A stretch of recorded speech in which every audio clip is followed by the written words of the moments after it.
Hello? Dang it.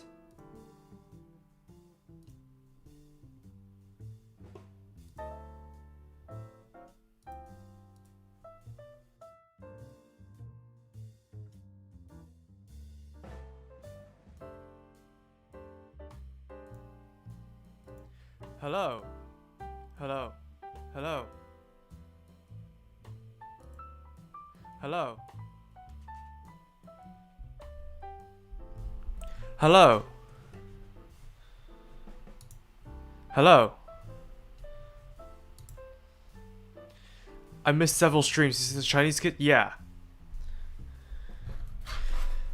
Hello guys, welcome in, welcome in. What are you guys like? I'm messing up my own intro.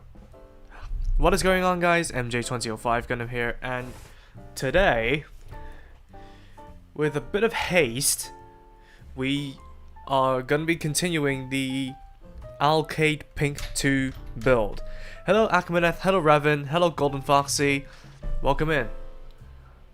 And I'm so sorry I've been late to stream, just because I ran into so many different issues. Like dinner ran late, I was already pinching on time, and then OBS just suddenly decided to not work. So I had to troubleshoot it, run a few tests, I suppose. And then I realized that because I was swapping from Streamlabs to OBS, I forgot to run OBS as administrator, and then we now finally have the stream up and going. So how are you guys doing? Welcome in. Now, in today's stream, the aim is to get the waist and both arms of the Alkaid Pink 2 done.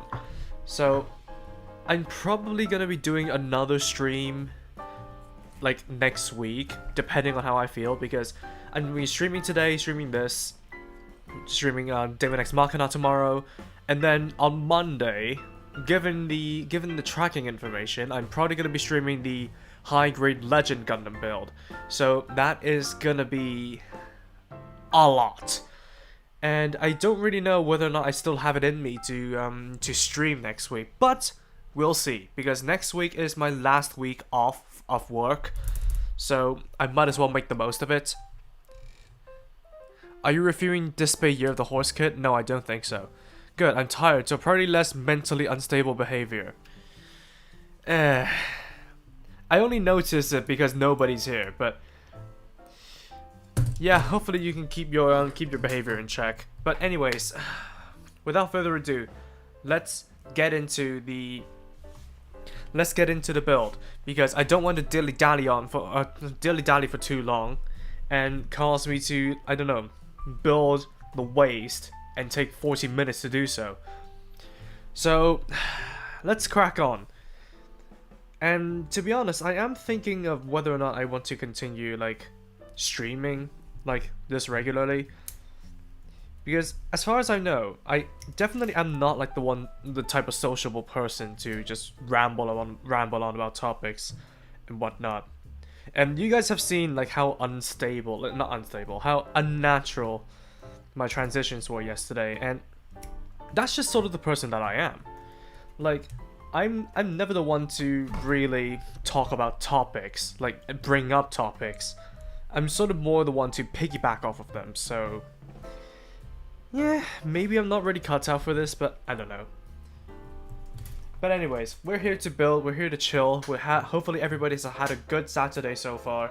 I for sure did have a relatively good Saturday. I've been to see my friends at North today, and initially I was just thinking that it was just gonna be another regular get together in one's place, play a few games, and then walk through a few Oriental markets, and that's it. But apparently, because what is it today? Today is the 21st, so it's the 5th day of the Chinese New Year, and there's apparently still lion dances in town.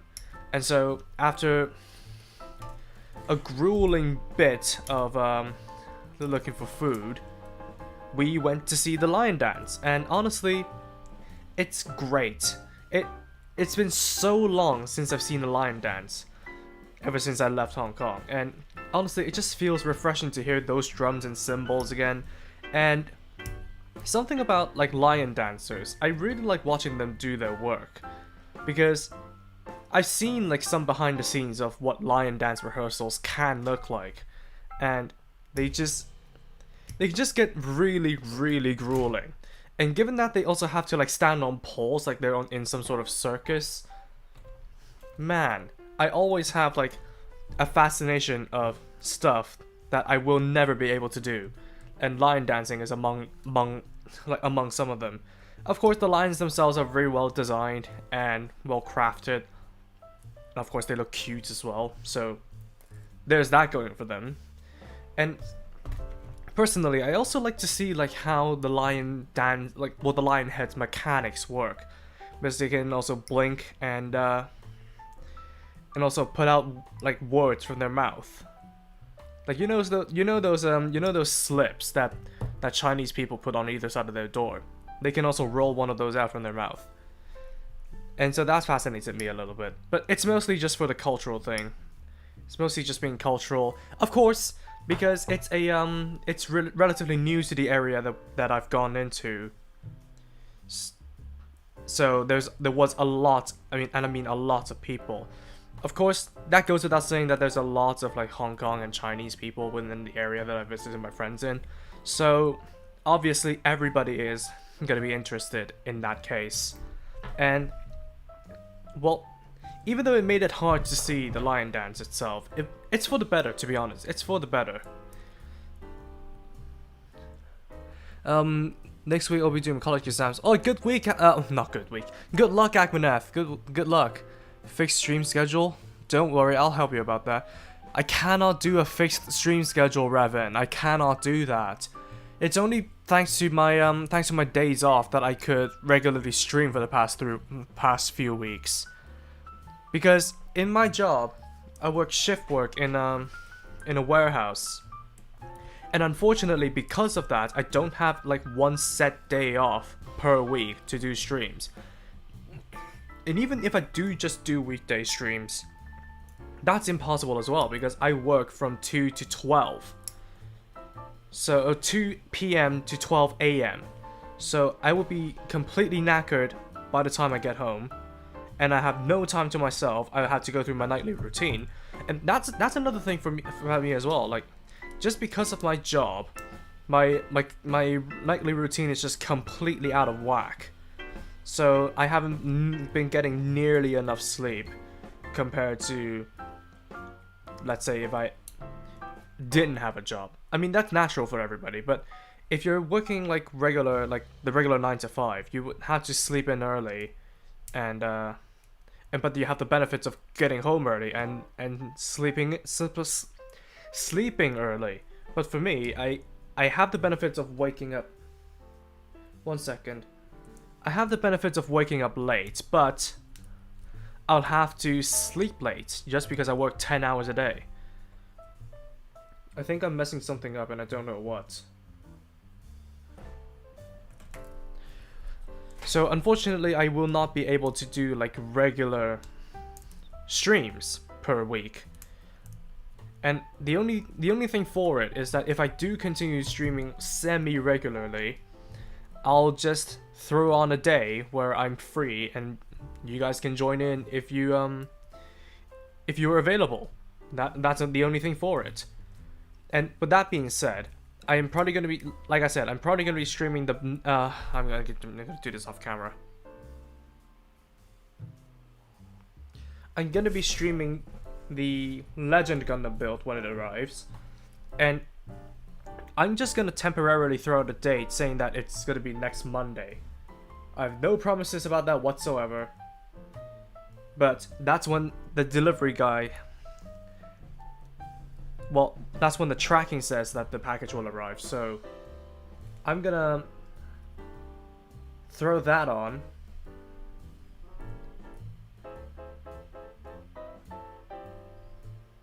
And maybe you guys will pop in if you're free. What, you got a bachelor's degree to work in a warehouse? No, I got a master's degree. But everybody's just gotta start somewhere. You need to have some sort of work experience before you're even able to be considered for a job. So now that I understand like what the labor force is like, and to be honest, like I said before, if this whole thing, what am I doing wrong?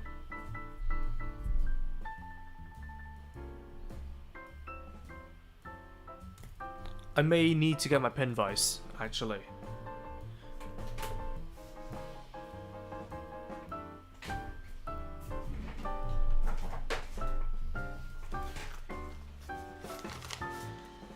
No, Revan, I got my degree out of interest. It's only because I'm interested in studying psychology that I got a master's degree in psychology. But ever since I got that master's degree, I have absolutely no interest in pursuing it any further. Just because, like, I'm in it to study theories and understand the human psyche, but if I am in it to just do more number crunching, then that's really not the psychology that I want to study. Because if it's all about statistics again, then I don't know, it's just really not my cup of tea. And if I have to study further on this field, I'll have to go to a PhD, which would require even more number crunching, even more research, and even more like essays and that stuff. And honestly, I'm just turned off. I don't wanna study further if that's what it entails. So tough luck, I suppose. But like I said before, again, it's not really an indication that my knowledge will go to waste, because if I am in any sort of like teaching position, one sec. The knowledge that I gained from studying developmental psychology will come in handy. But again, I got a job and I'm biding my time, and if this whole content creation thing doesn't pop off to make it allow me to do it full time, I will be committing myself to being a driving instructor. And unfortunately that requires like a lot, and I mean a lot. You need 3 years on your license, and you need to take courses, and then you'll need to do the driving exam again and have even less faults, and then you'll also have to go through an exam so that the driving government agency, over here it's like the DVSA or something like that. I can't tell the difference between the DVSA and DVLA. So I think licenses for teaching is handed out by the DVSA, and they'll assess whether or not you're ready to teach. So that's a lot of stuff, and it may very well take up to, including biding my time for my license to be 3 years old, it can very well take 6 years for me to be able to get there. So yeah, I'm overqualified for a warehouse job, but hey, this is where I ended up. Respect the culture, exactly. For the funniest, do you have some random high grade on your desk just to see that? Just to see if this thing's hat fits on it if you have the other laying around. I don't understand what you're talking about. MJ, going to be warning you, if something I say doesn't make sense, Roddy's have a good time. Yeah, random topic. No worries, Daddy Cox, don't worry about missing the stream. Don't worry about it. Going full-time in content creation is doable, but I feel like it's a game with a lot of nuance. Yeah, definitely. But welcome in, Jury. Welcome in. If that hack got popular, I hope you do well. Hopefully so. Get a job to teach English in Dubai. No. Counterproductive degrees. It's whatever to me, honestly. It's whatever. But it's not that being a driving instructor is bad, because I have a passion for driving. But I don't know. The future seems a little bit bleak at the moment, because going full-time content creation, it's definitely on my list. but I have no idea how to go about it. And yeah, Jury, you did suggest like a couple of things for me to look into, and a couple of people for me to talk about that with, but at the moment, I just want to get back on my feet. And since we just hit 19.2 thousand subscribers, yeah, first of all, thank you. But second of all, I feel like we're finally getting back on track. Like, people are getting used to the new face, which I'm very, very thankful for. I have 2 10s here? Yeah, there are 2 10s. So, the Sona is definitely gonna be a fixture on the channel. But whether or not I would continue doing like live streams this consistently, it really depends on my mood, to be honest, because a lot of the time I had to start like my live streams late just because I live with my parents. Horrible thing, I know. So I am still I'm still at their whims at some points. And if I really want to take control of the time of my time used like with them in the house, I'll have to take control of when I do like dinner or something, because that's like the one thing that really hinders me, because we always have dinner together.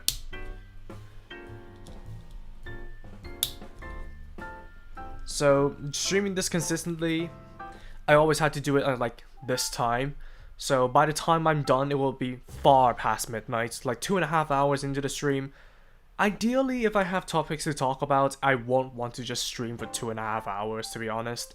But if I do push past it, like I do like in the past, I would basically push straight into the early mornings. And this isn't really what I want to do at the moment, because I have this opportunity off work, so I want to fix my sleep schedule and hopefully feel more energized during the day to just pull out more content.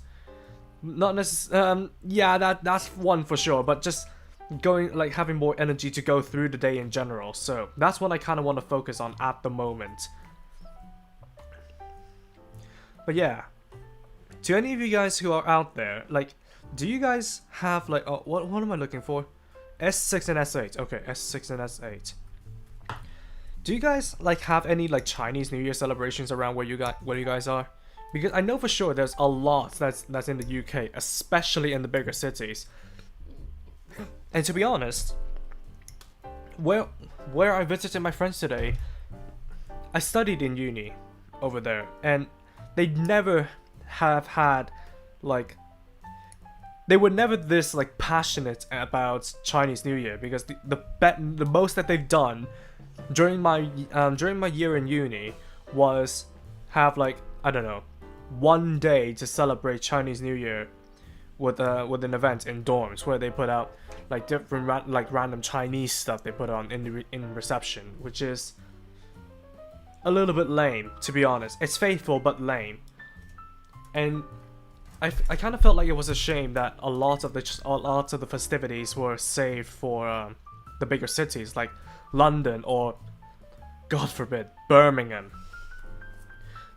And as far as I've heard, there were some in Lincoln and definitely Manchester and Leeds, because those are like the hubs for where Chinese people gather in the UK. But I'm kind of glad that the culture is spreading across the land at this point. I don't know anything about whether or not they celebrate it in Scotland or Wales, or, well, maybe even Northern Ireland. I don't know. But to see that the culture is spreading towards even the smaller cities in the UK, just brings kind of like a warmth to my heart. Because the more the merrier, you know? The more the merrier. I can't wait to get back into playing games guilt-free. Me neither, to be honest, Akmaneth.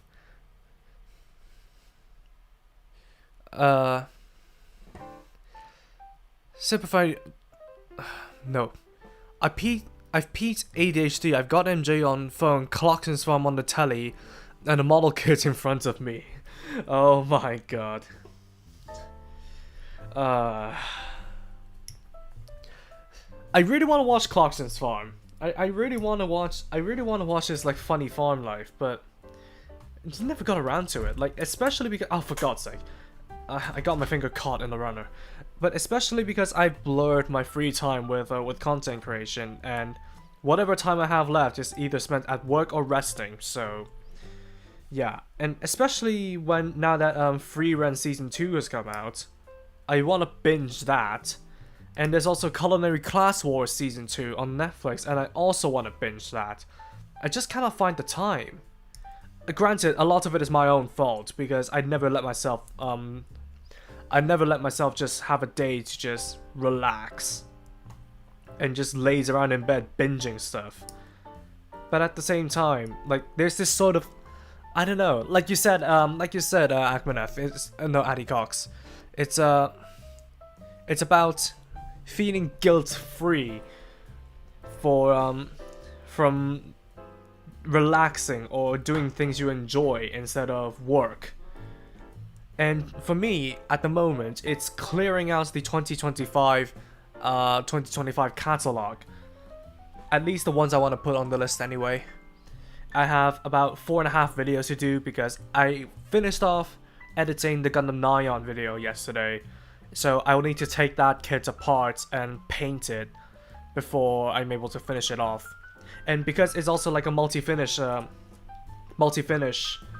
kit, where I want to have like sort of pale golden orange, and then the rest of it is just going to be a flat color. So it's going to be a pain in my backside if any of the orange pieces, I forgot the construction already, but if any of the orange pieces are going to be like part of the core construction, then that's definitely going to be a massive pain, because I'll have to spray a lot of the stuff separately, like far more separately than before.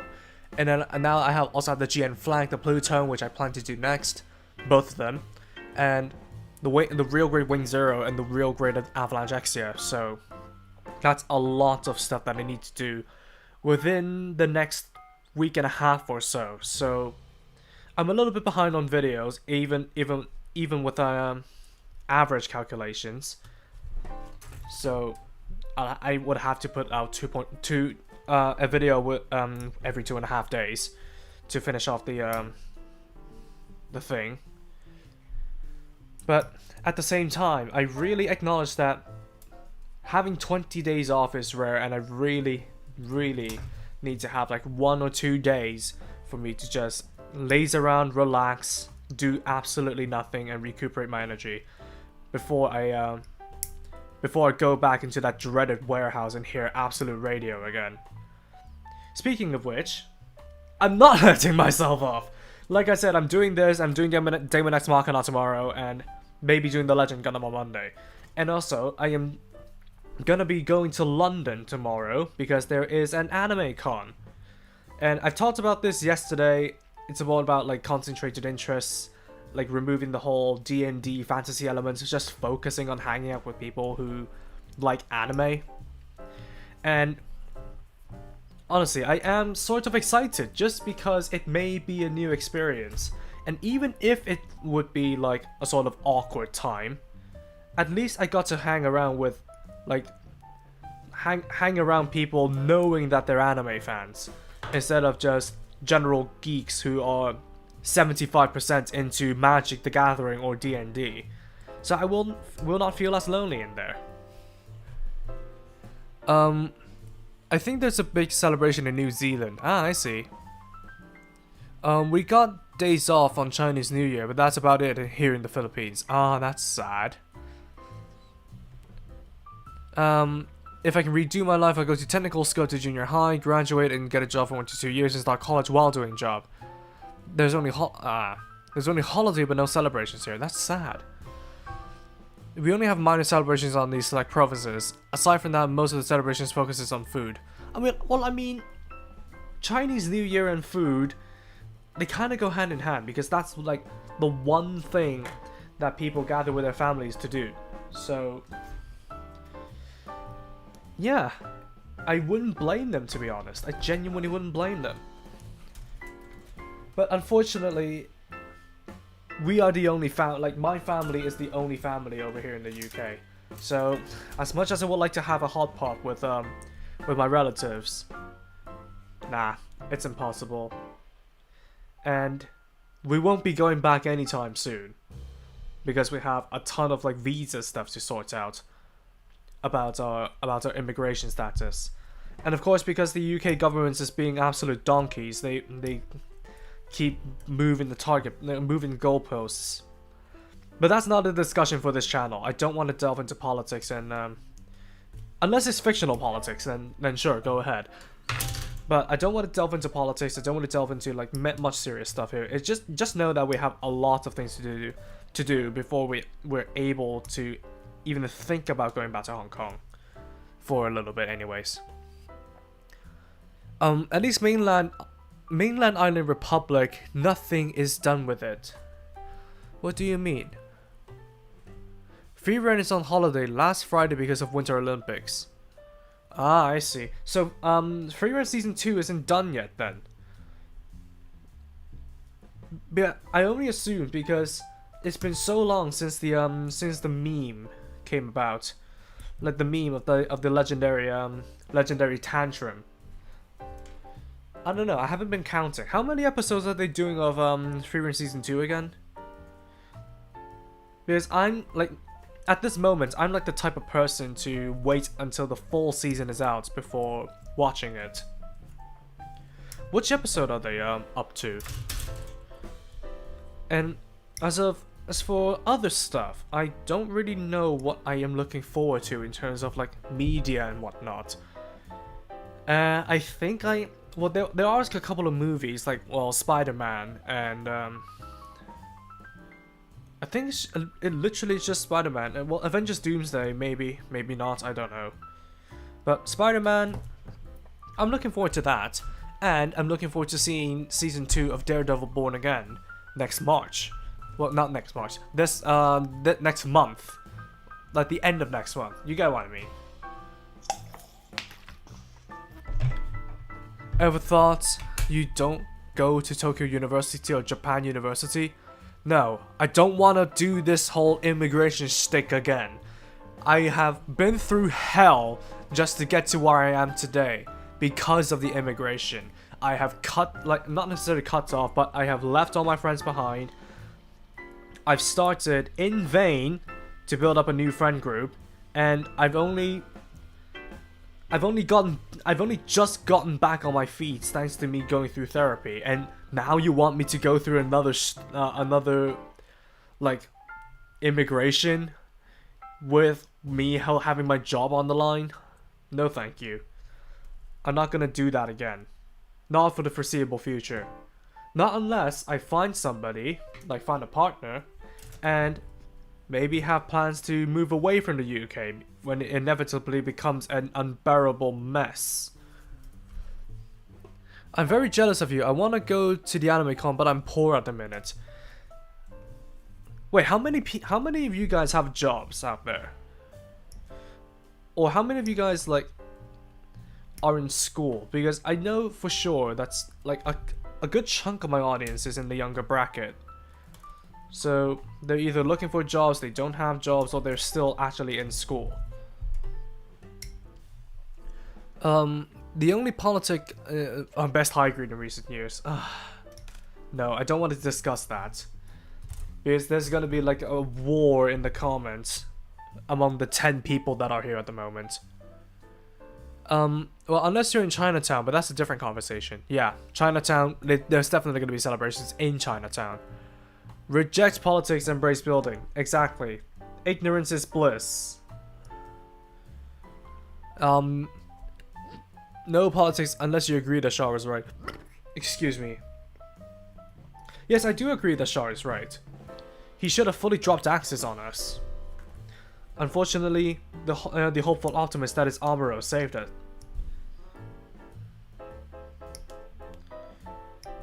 Blindly optimistic. JoJo's Bizarre Adventure Part 7 starts next month. That's... Wait, is JoJo like the next One Piece? Is it gonna have like 1,000 episodes that I need to catch up eventually? Like, I haven't really seen JoJo because it really isn't my thing. Like, something like JoJo or Baki, I've seen a couple of clips from them, but they really aren't my thing. Mostly because they just surround these like very over-designed like macho men or something. Something about that just rubs me the wrong way, and I don't know why. Okay, no more IRL stuff. Please. Please, no more IRL stuff. Char did everything wrong. Hey, Typhoon. Welcome in. Char did everything wrong. How so? Like, despite my demeanor, I also have like absolutely no hope for humanity.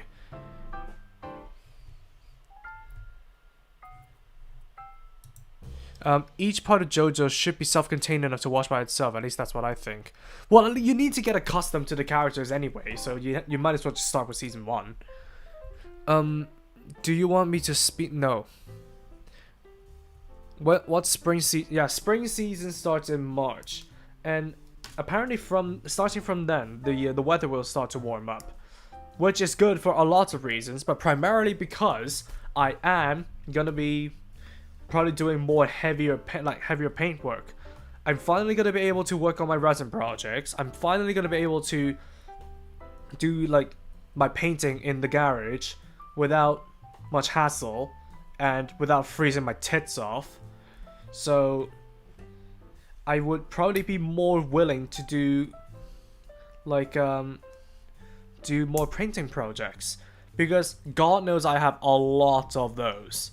And even my first my first painting project, like my first resin conversion project, I haven't completed that at all. I was meaning to prime it, but then winter came. And then, well, my job came, winter came, I was still playing catch up, there were a lot of new releases at the time. Just a lot of things that just piled on continuously. And I also have a lot of Build Fighter stuff that I want to do. Like, a couple of them are those magazine exclusive sets, so I want to paint those as well. So just know that there's going to be a lot of like passionate content coming to the channel after I'm done with the checklist.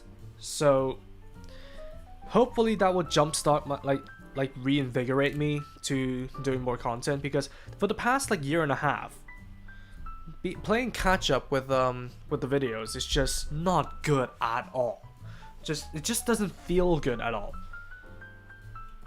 But thankfully we really have like a brief like break period. What's wrong with this skirt? Okay, there we go. There should be an exploding mechanic. So, yep, there we go.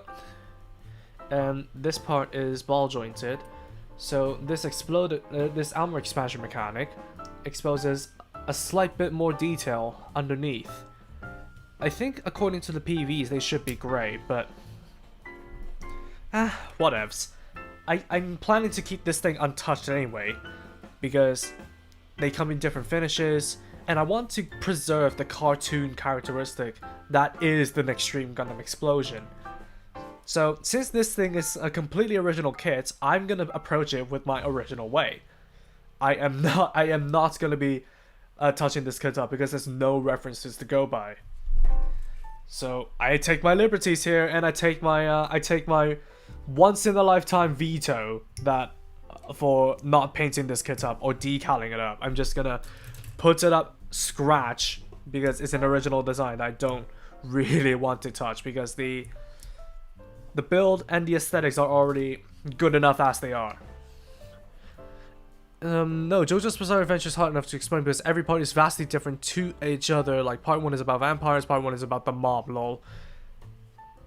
Well, then again, you still need to get accustomed to the characters, do you not? Like, the characters go on like a journey, unless it's like those slice of life shows where each character resets into the default form per episode, and nothing ever happens there.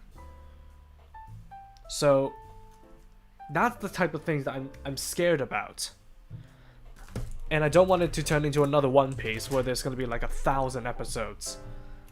I don't have that much life in me. Unless I really want to be bored to death, then sure. But then again, like I said, the style of JoJo is not really my thing. Like, the memes are funny, but getting into it unironically,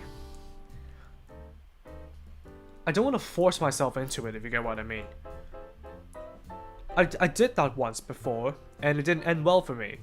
Not necessarily watching JoJo, but forcing myself into interests where I really don't feel interested in. And that didn't end well for me, and I don't want to do that again. And I don't know what is it about the style of JoJo and Baki that really rubbed me the wrong way.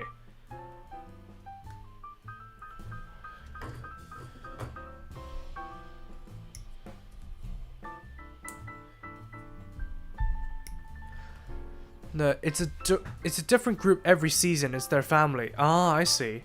Out of box review. That's basically what I do before I paint the kids up. Do you think we'll get Gundam Seed alternative with Rusty? What do you mean? Oh, Rusty. Oh, you're not talking about the Armored Core guy. No, I don't think we'll get an alternate universe Gundam Seed for What If.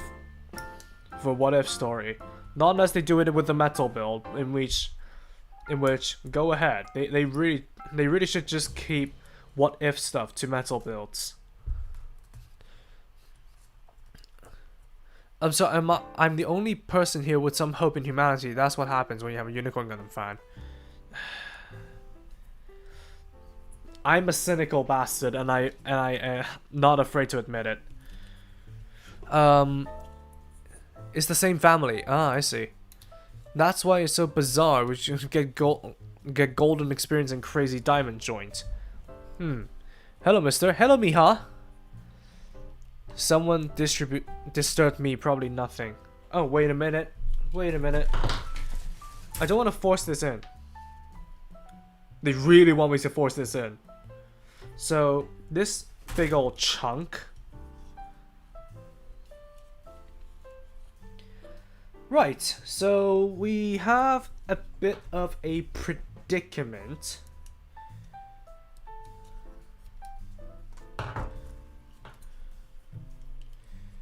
Well, I'll actually have to jam this ball joint into the socket. Right, there we go. That's one. It's not that hard, but I don't want to break the stock. The buff men die around part 4, and then most people are twinks. In terms of style, not story. Huh.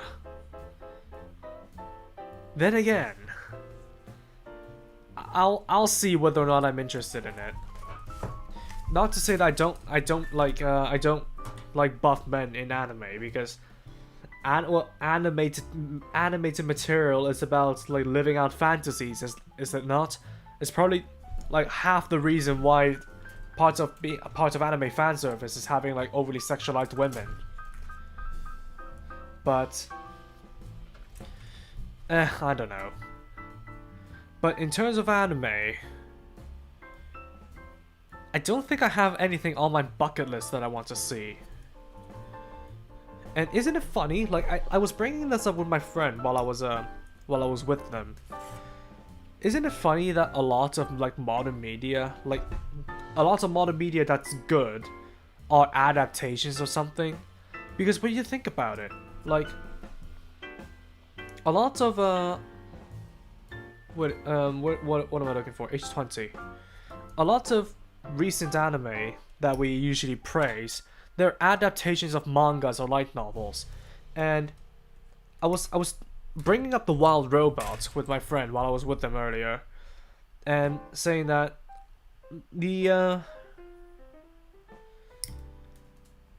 that movie did well mainly because it's an adaptation of an existing storybook. Because they brought up this thing called what? Hoppers or something? There was this poster saying that they were created by the people who did Toy Story and Inside Out 2. It's like a bunch of animals that look like they're from the Wild Robot movie, and that's why I brought it up. And honestly, it just kind of feels like, are we really running out of creativity in the modern era? That a lot of original works aren't universally loved?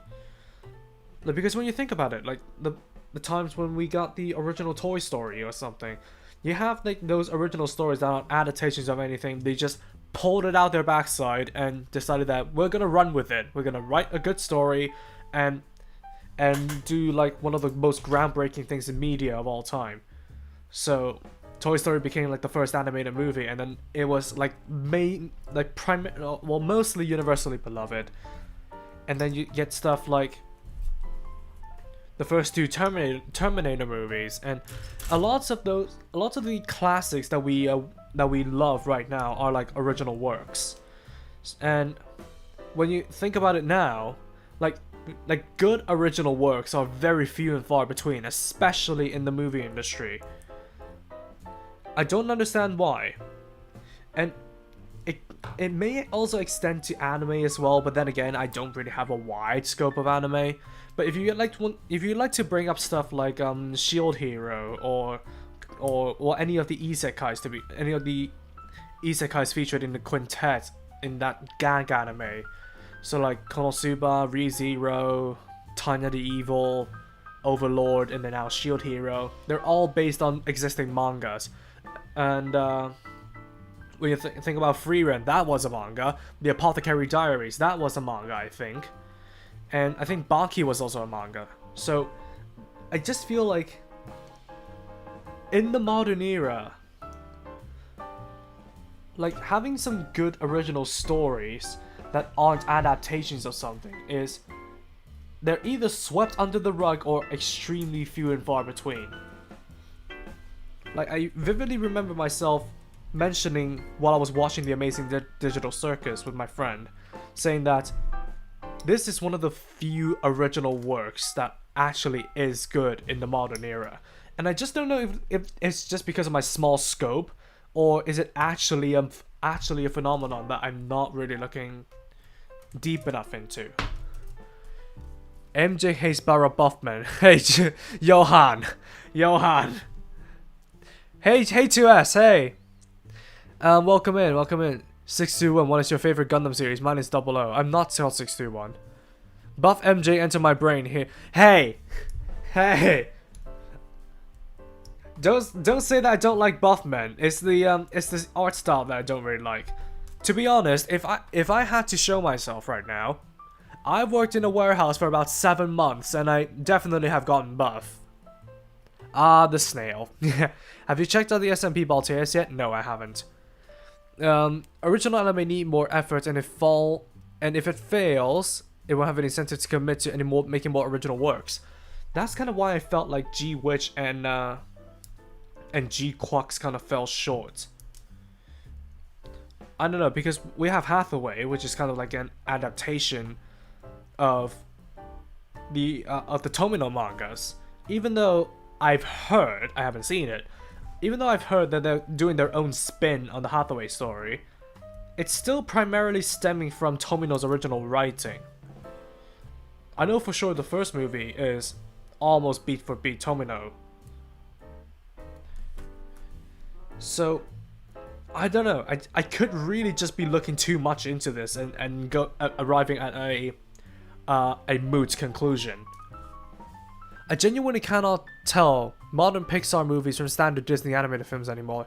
Any identity they have of us as a studio is gone. Yeah.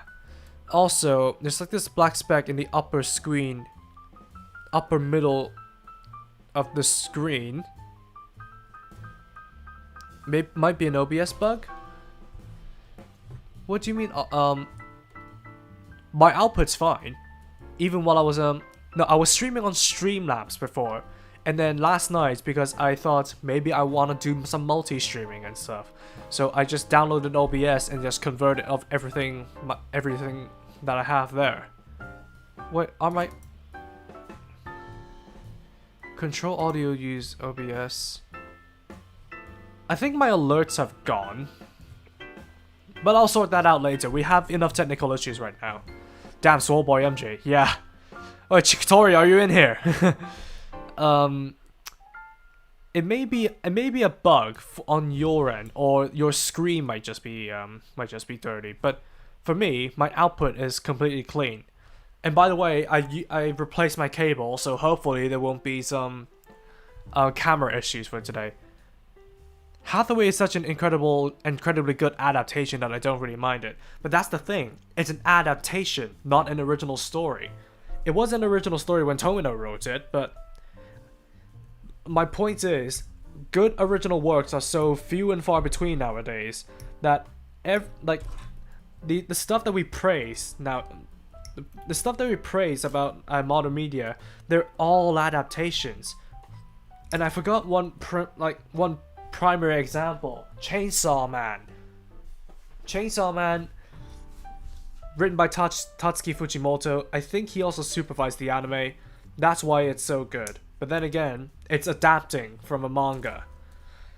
So if you want to talk about good original movies, I would say like the last time I mentioned, what is it? I've mentioned what is it called?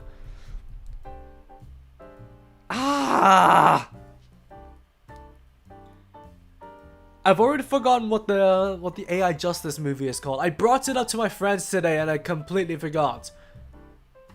Mercy, that's the one. I think Mercy is like an original like written concept, and that's a pretty good movie. So I'm more inclined to believe that good original works are more swept under the rug than they don't exist. I'm sure they're out there somewhere, but a lot of the stuff, especially in the anime sphere, without praise, are all adaptations. Bro, comparing hundreds of sequels and manga, considering manga is the script storyboard for anime. Maybe. But I feel like we're doing more and more adaptations at the moment. I don't know. Like I said, I live under a rock. My media scope is very narrow. So it may really just be me looking into something that doesn't exist. So feel free to correct me if I'm absolutely wrong about this. But for me, within my scope, the things that I find good are adaptations of mangas instead of like good original works. The pop-ups. Probably because making animated shows is just so much more expensive. I've noticed that a lot of the original popular media is mostly coming from gaming industries nowadays. Yeah. Then again, we also get the occasional remake. Actually, has the Fatal Frame 2 remake come out already? I wanna maybe play that at some point. Not on the channel, just for myself. I wanna maybe play the Fatal Frame 2 remake. Because I've seen Markiplier play it, and I'm definitely into like the whole Japanese ghost aesthetic. So I would want to go into it, and also like regarding mythology, that's kind of like the reason why I wanna play what is it, Ghostwire Tokyo. Naturally, because of the anime powers and whatnot, but Ghostwire Tokyo kind of scratches that itch of Japanese mythology for me. Well, I modeled myself after a kitsune, so obviously, but like mythology is just something that I really don't like do enough research into nowadays. I have this obsession with mythology for a number of good reasons, but I feel like it's such a shame that I don't really delve into it much anymore because of time and other stuff taking up my attention. So it's something I really want to go back into, and I don't know if you guys like have the same obsessions as I do. Because like part of the reason why I'm into the Ars Goetia and actually went on one of Jury's streams to talk about it is because I love mythology. And something about mythology mixing with Gundam, now that's like the sweet spot for me. I don't know, it's just something that really like triggers my mind, and I really like to talk about it. So at some point I really want to get back into like looking more into like Japanese mythology, because compared to the typical stuff like we know of Greeks, well, the Greek mythology, well, retroactively the Roman mythology, because they're one and the same thing. And looking into Norse mythology, we know a little bit about that thanks to Marvel. And I feel like Japanese mythology hasn't really gotten much exposure. So it's elusive as well. Something I really want to like dive into. So long as I can find good like videos to explain what's going on every single time.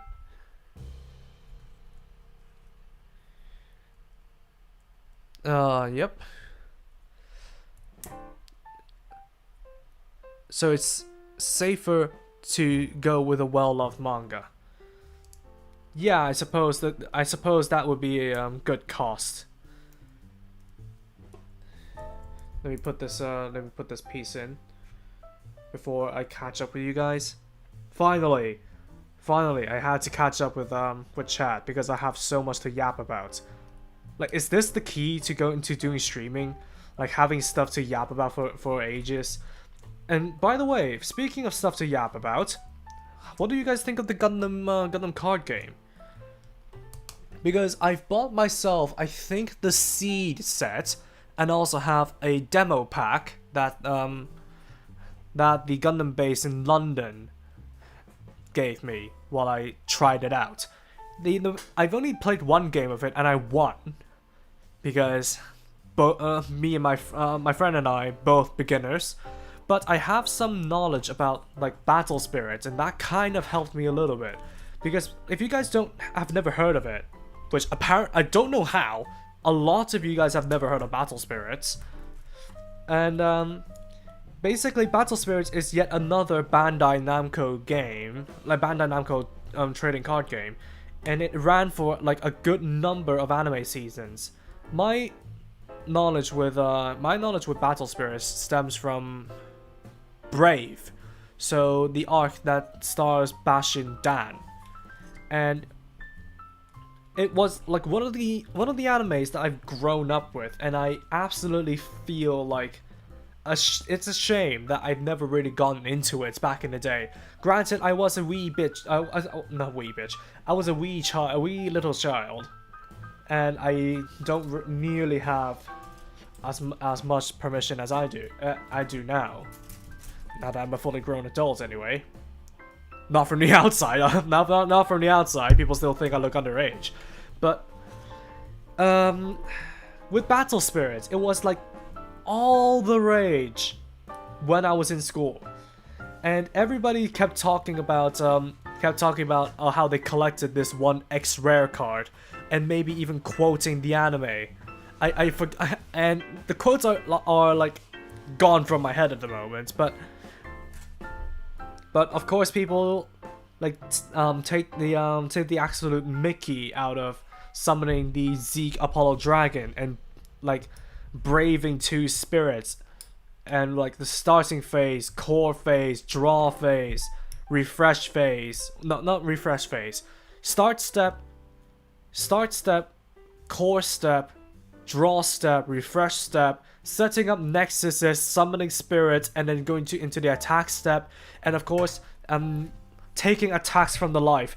I really miss those days, and I really wish I knew what was going on back in the day. Like, I have barely seen Battle Spirits, and I know it's like a fad while I was growing up, especially in primary school. And to be honest, after having seen some Battle Spirits now that I'm a fully grown adult, and looking at the Gundam card game, their mechanics are eerily similar. So you have a base where you can where if it's destroyed, you're gone, and you can summon basically the mobile suits, summon the pilots, and brave them. So because you can just put your pilots into the mobile suits, and then you have resources, which I think functions as cores in the game. So you get one resource every single turn, and then you can use those resources to summon your cards, summon your pilots, and then you can set up like bases, which is basically the Nexus system. I don't remember whether or not there's a burst system, because the burst was introduced later on in the anime's lifespan. So you can set a burst, and then you can expend like, I don't know, a couple of cores or even a soul core to activate the burst, so that you can turn the game around potentially. And of course you can also have the flash time magic cards that basically stops someone from the tracks. But one thing about the Gundam card game that is different to Battle Spirits is that you don't calculate the mobile suit's power with BP points. So in Battle Spirits, you basically use cores to level up your spirits, and even if you brave it, you basically have a different level of BP points, which is basically combat power. And the one with the highest combat power and the end of all the card effects, because you can just, if you have the cores to do it, you can basically just constantly do flash time magic cards and increase the battle power of your spirits. And then by the end of all of that, whoever has the highest battle points wins out that exchange, and then whoever takes the 5 lives wins. So I don't think in the Gundam card game they have this sort of battle point system. They have a damage system, which is what the chips are for, but just geeking out about it is so fun. Is that what you guys tuned into the stream for? Just me geeking out? G-Quirks and G-Witch have a short story because of summarizing shortage of animators. I've heard that. I still can't forgive Hathaway for killing Chen. It looks like parts of your overlay. This is the alerts overlay.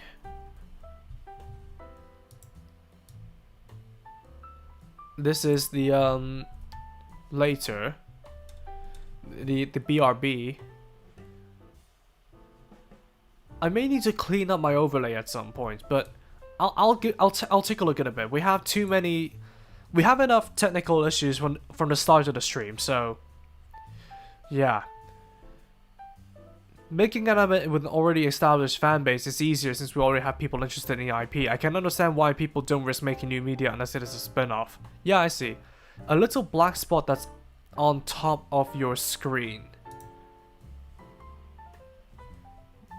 One sec. I'm using the runner to try and pinpoint. I think I see what you mean now. See this thing on this blade?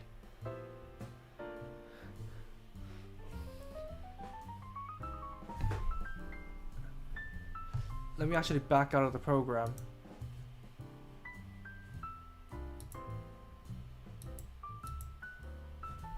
Yeah, so let me see if it's the layout. Yep, it is the layout. It is the overlay. One sec. Because I think I can just override. Actually, I'll put this up.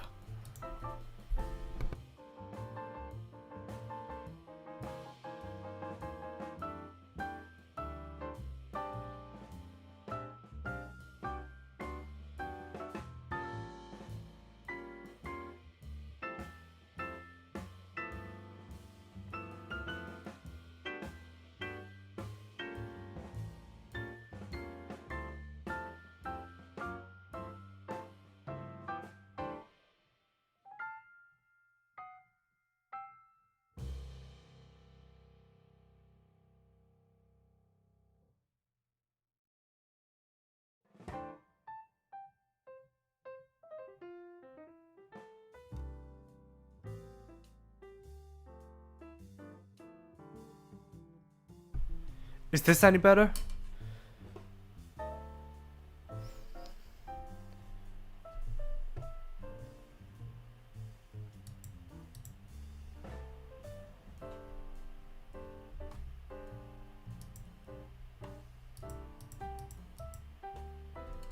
One sec.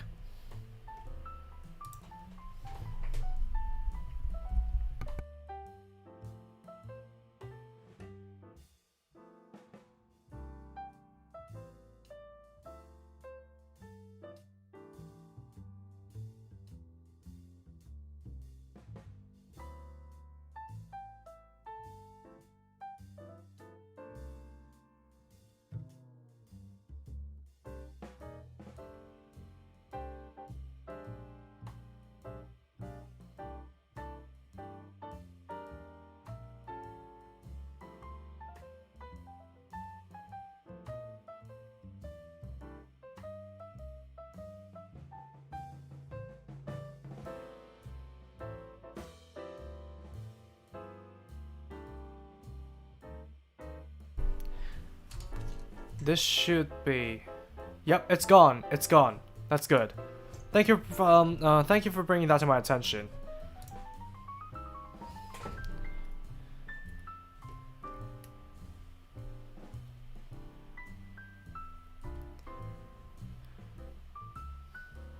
Little black spot on top of your screen. Definitely not stream. Black spot moves even on my phone. Yeah, mercy. Yeah, thank you.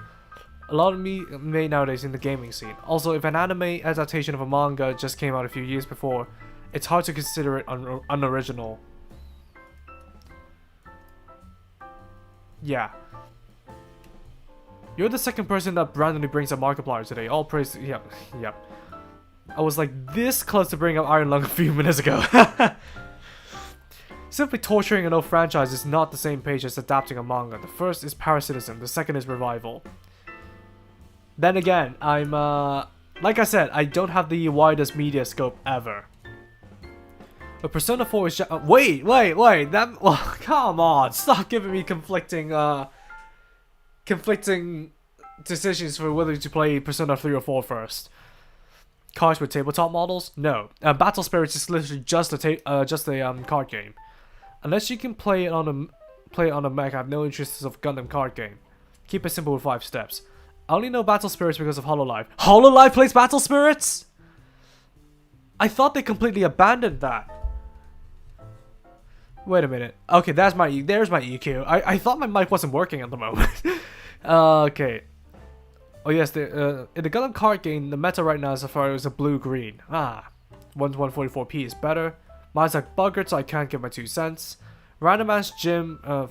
Oh, you fixed the spec. Yeah, I troubleshooted it. It was part of the layout, so I had to take out the biggest eraser I can and just export it as a separate file, then upload it to the back to OBS. So now that it's fixed, now that the camera issues are fixed, I sure hope we don't have any more issues. My tiny brain can card games. The only card games I can play is Uno. And oh my god, have you guys ever heard of Uno No Mercy? And especially with you guys in America, you guys have the expansion pack available to you. It's brutal. It's very, very brutal. Unfortunately, I still have not yet found like a party of people where I can literally just trash talk while playing Uno No Mercy. That's like the whole reason why I bought Uno No Mercy. I want to have chaos. But sadly, I cannot really draw out like the whole watchable YouTuber chaos trash talk, like saying screw you to each other while just having fun, that kind of thing. Like getting angry at each other just for bits.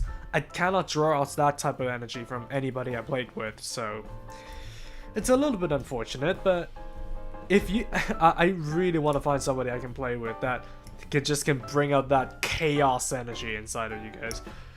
But anyways, with regards to card games, I am thinking of picking up the Iron Bloom sets from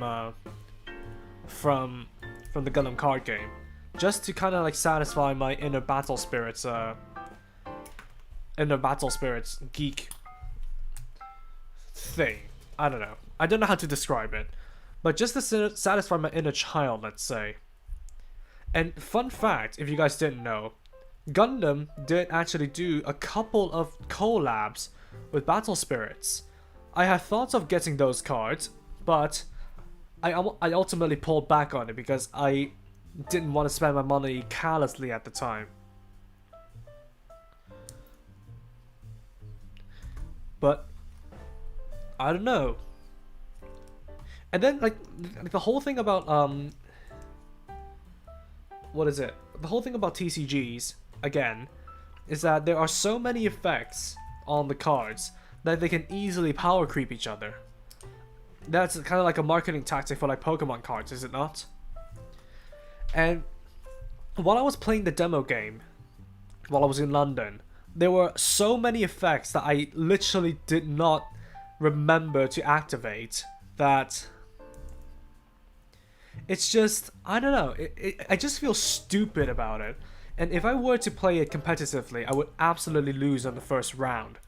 So yeah, you guys can take me on and have me lose. So you guys can advance to the next stage. I'm absolutely horrible at trading card games. But then again, the Gundam TCG is my first proper exposure into TCGs.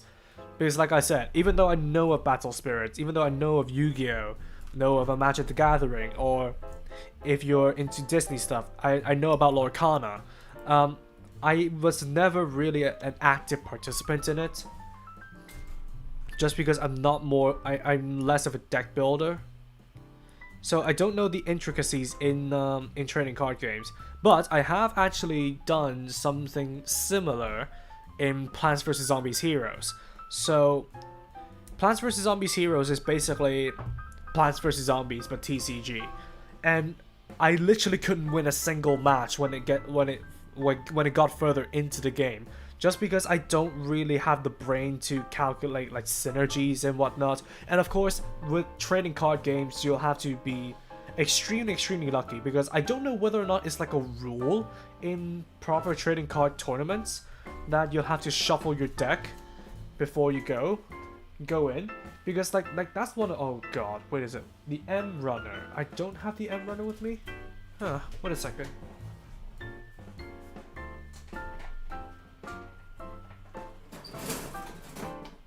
There we go. Because one thing about trading card game animes is that they can really easily just BS their way into the protagonist winning, just because they just so happen to draw one single card that can turn the game in their favor. So is it an actual rule that you have to shuffle your deck before you go in, or can you really just arrange your deck so that you can have the same winning cards on the top every single time?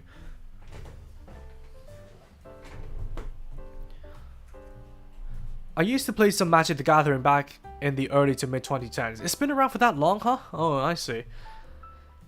No, that was a long time ago. I'm talking back during the pandemic. MJ Uno stream, please, when possible. Addy Cox, if you can manage to convince a couple of content creators to, I don't know, get together physically, then maybe we'll do an Uno stream. And actually, if I manage to do that, I'm gonna gather a bunch of content creators and just play Uno for the sake of it, I'm probably gonna do you know, Hanae Natsuki. I'm probably gonna do like a full anime version of Uno. Now that, because one thing that really frustrates me when I was watching a Hanae Natsuki play Uno with two other voice actors, one of them being Ono Kensho, is that whenever they were playing Uno Flip, they don't understand what the cards do. And that really grinds my gears, because when they flip to the dark side of Uno Flip, they don't know that the one that has the spinning icon is a full skip, so they just treat it as a regular skip. And honestly, and then the you know, the stack deck card or something, like draw to match, basically, and they messed that up as well. So I kind of want to have like a 4 or 5 player anime get together just to play Uno anime style. And especially with Uno No Mercy, you can be absolutely ruthless with everybody, and that's the fun of it. That's really the fun of it. Hey Dad Cat, how's the kit? How's the kit? How's the kit? The kit is going fine. I'm taking an hour and 12 minutes to build the waist. The arms are gonna take forever. Mostly because I was yapping about nonsense the entire stream, which is in fact what you guys may have come in to watch. And maybe this is the key to me.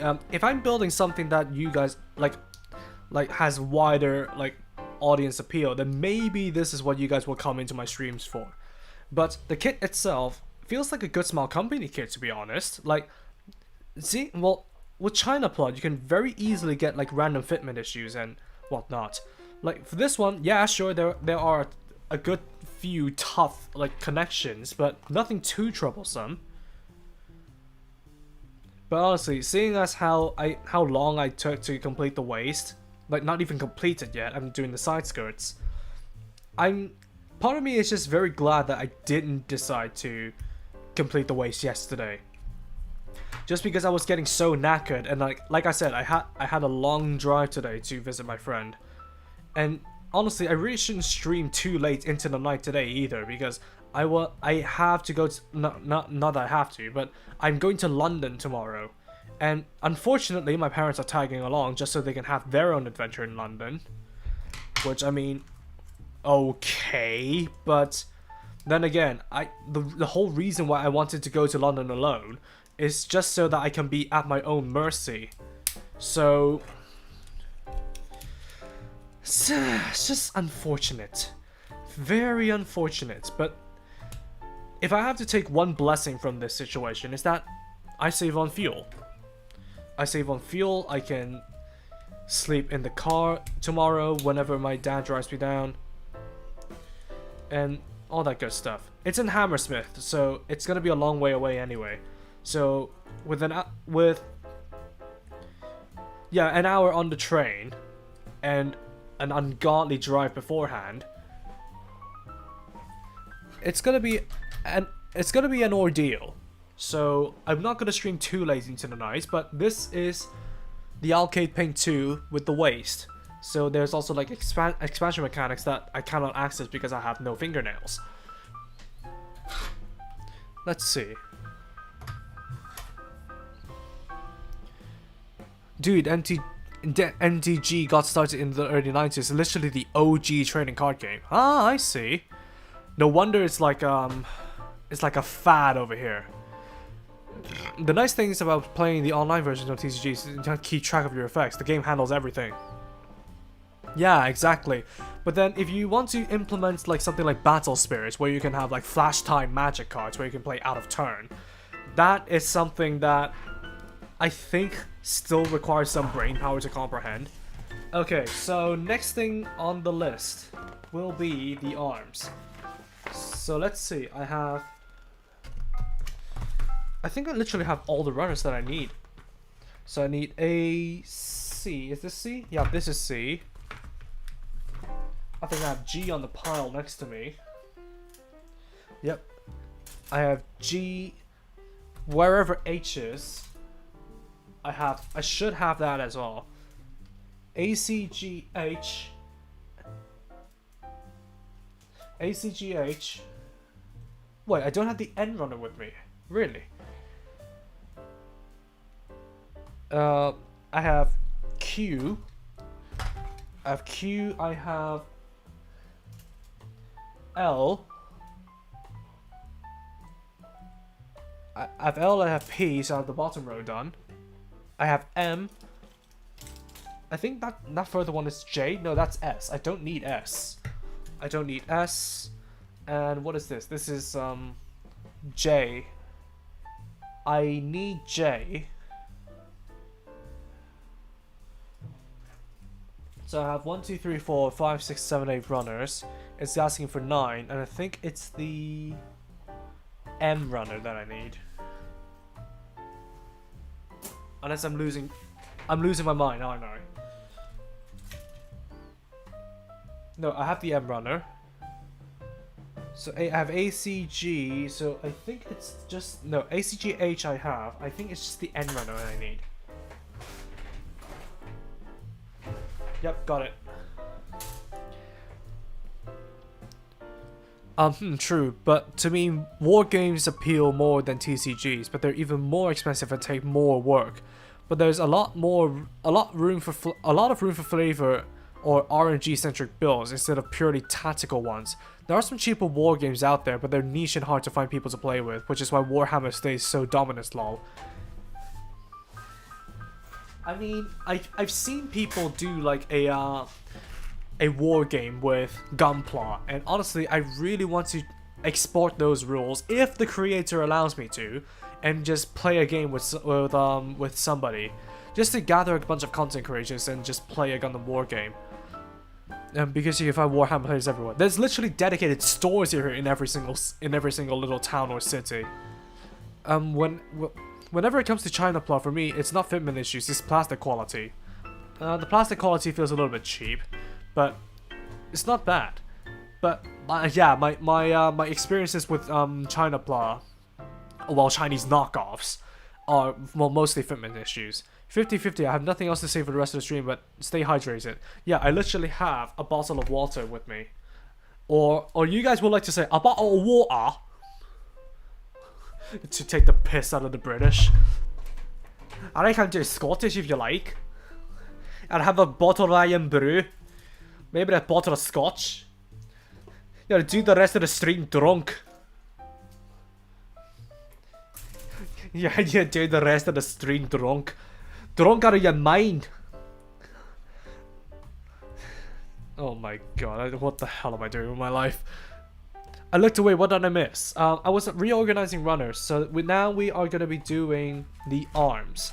So I'm going to put the core body up to the side. And I'm going to be basically building both arms at the same time, just so we save on time. But I think with the plastic quality, yeah, it feels a little bit cheaper than what band I would use because it's all in gloss. Well, the main body is glossy, but the metallic ones, they feel pretty premium, if I'm honest. I hate to use that word, but the golden ones, and there is one more silver piece in the box, they feel pretty premium. No, here it is. Actually, here it is, the silver piece. They feel pretty premium with the coating. They feel not necessarily Delta Zine type of premium, but they can really give the high grade Ghost Gundam a run for their money. So that says a lot. It's so cool. It tells you all the parts and additions to the runners you need. Yeah, exactly. I ignore the whole bracket, like what parts you need thing, because I just follow the instructions regardless. But telling you all the runners you need is kind of like a lost art in gunpla, to be honest. They've only recently brought it back with G Witch in recent memory.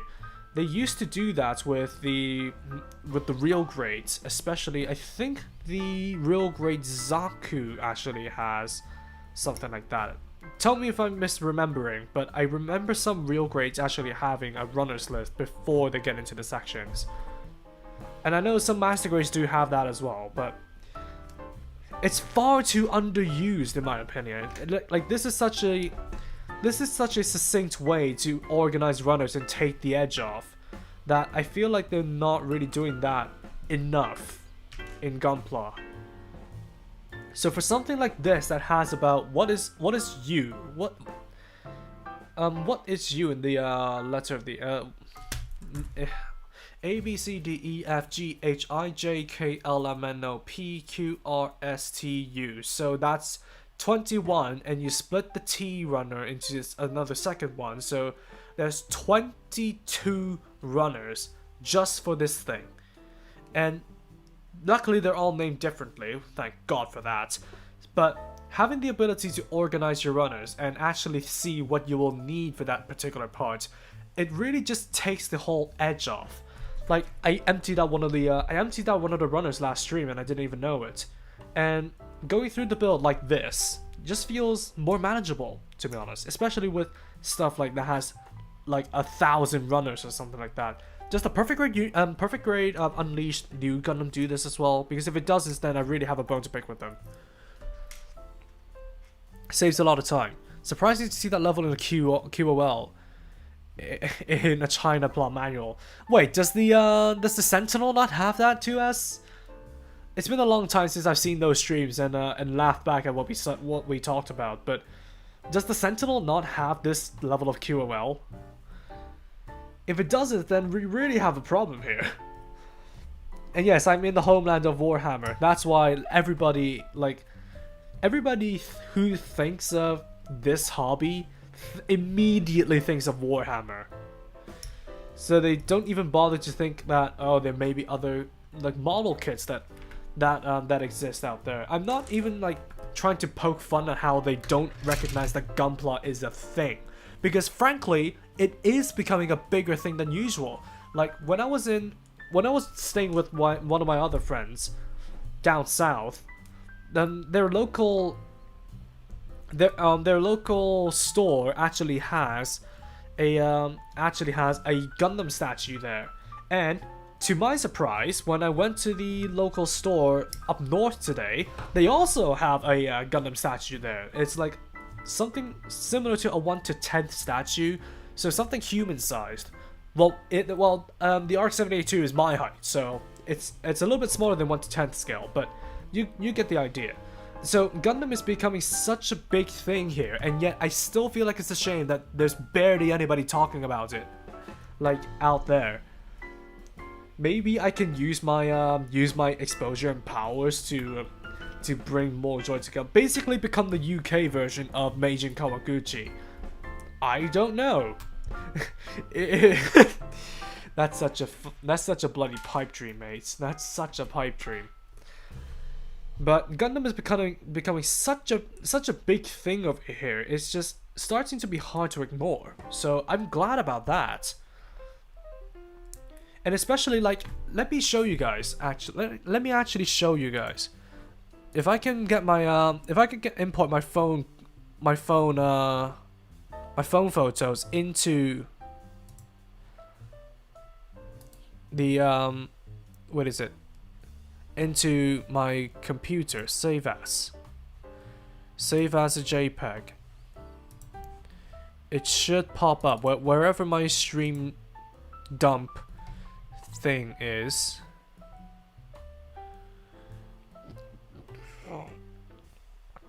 Because like after we're done, we were done with after we were done with our festivity things, my friends went back to their home first. I was gonna catch up because I was gonna drive anyway. So I stayed behind in the city center, and look at this!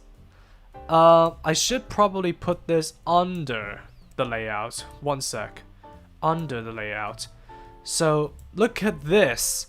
This is merely one of a good number of shelves in the store that I found, and look at like what I discovered, like a ton of Build Fighters kits, like the X Maul and the Crossbow Maul, Wing Gun of Fenice there. You also have the Rosen Zulu and the godforsaken Shrewsbury Gallus, and just a ton of stuff. That is just one of many shelves in that store. And of course, you can see that cheeky peak of the 1/10th scale Gundam shield that's modeled after the 2.0. It's becoming such a big deal here in the UK, and I really am like enjoying it. But back to the topic at hand. Like, whenever people think about model kits, like the model kit hobby over here in the UK, they immediately think Warhammer, which I think is a little bit of a shame, really, because they, of course, omit like traditional modeling, like model planes, model trains. Of course, they would bring those up if somebody says that, oh, what I do is not really pertaining to Warhammer. So the first thing that comes into mind regarding to the hobby is like Warhammer. So what could you do? Genuinely, what could you do about it? ABCs with MJ. Exactly. I used to play with my friends in a tabletop board game that uses gunpla, but that game kind of died because of internal politics. That's a shame. The Chinese Atlas is terrible, meaning ugly colors and plastic that melts of paints. Oh my god. I don't have a problem with China Plamo as long as 1/1 something and renamed it. That's the mistake. We had a Stargazer, we had a 1/100 scale Avalanche Exia, and we also had the Master Grade 2nd Revised, Blue Frame. All of them just suffered, mostly because we were children, but the Master Grade Blue Frame doesn't even fit correctly. It has poor fitment, it has missing parts, and in the end I didn't even bother to finish that build because it was just so god awful. Mind you, part of the reason is that there's a lot of Vercar releases right now, and Kotoki, I guess for aesthetic reasons, just don't do that in the Vercar manuals. Gamma Wolf can use Gundam. Yeah, alright, in the UK, yeah, Games Workshop is fucking, yeah, it's everywhere, yeah. Used to play, they used to release some more Master Grades, otherwise China Play is gonna steal 100 market for under Bandai. Yeah, basically. Japanese do not have enough room in their houses for master grades. Have you seen their flats? Oh, sorry. I peaked the mic there, my bad.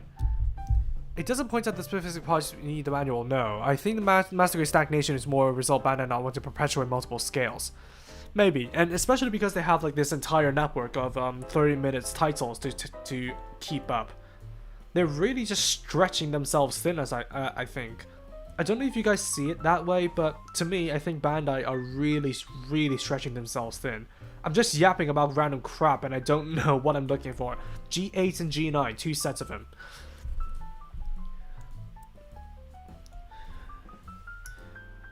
But yeah, I more so mean, well, 2S, I more so mean that a runner layout of which specific part you need for that section. Kids are starting to bring that back, but it's still a relatively unused like quality of life thing. They've been grooming real grade to be basically just master grades but smaller for years now. Yeah, basically. Remember the golden age of master grades? 80% of the products during that era at the same inner frame. Not much different from today now. Hey George, welcome in. You mean the era where like they do like different master grade gyms or something? Because aren't they all based on the Granddaddy 2.0?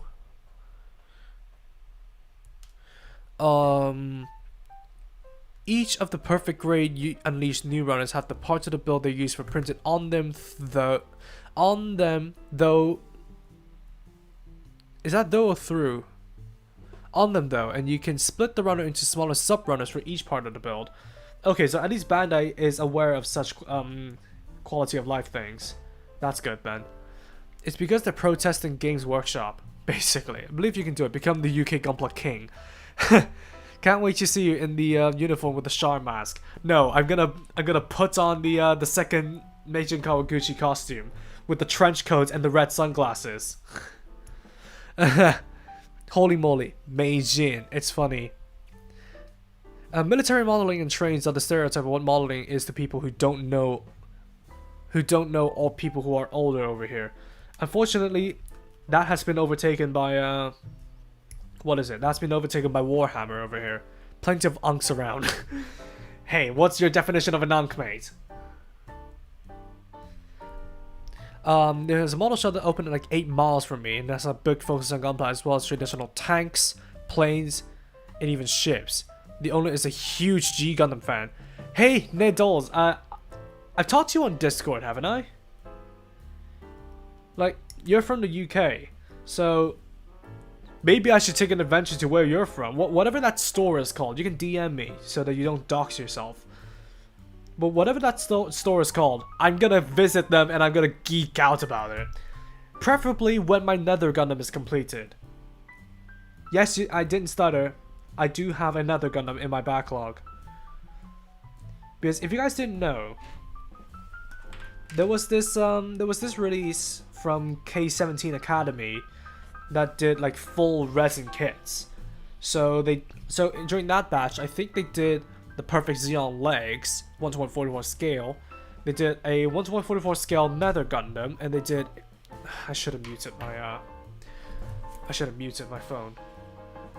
And they also did a 1:144 scale Psycho Gundam. Not the Torch. They did a 1:144 scale of the Psycho Gundam Mark III. So I have a Nether Gundam in my backlog because they just so happen to be a company based in Hong Kong.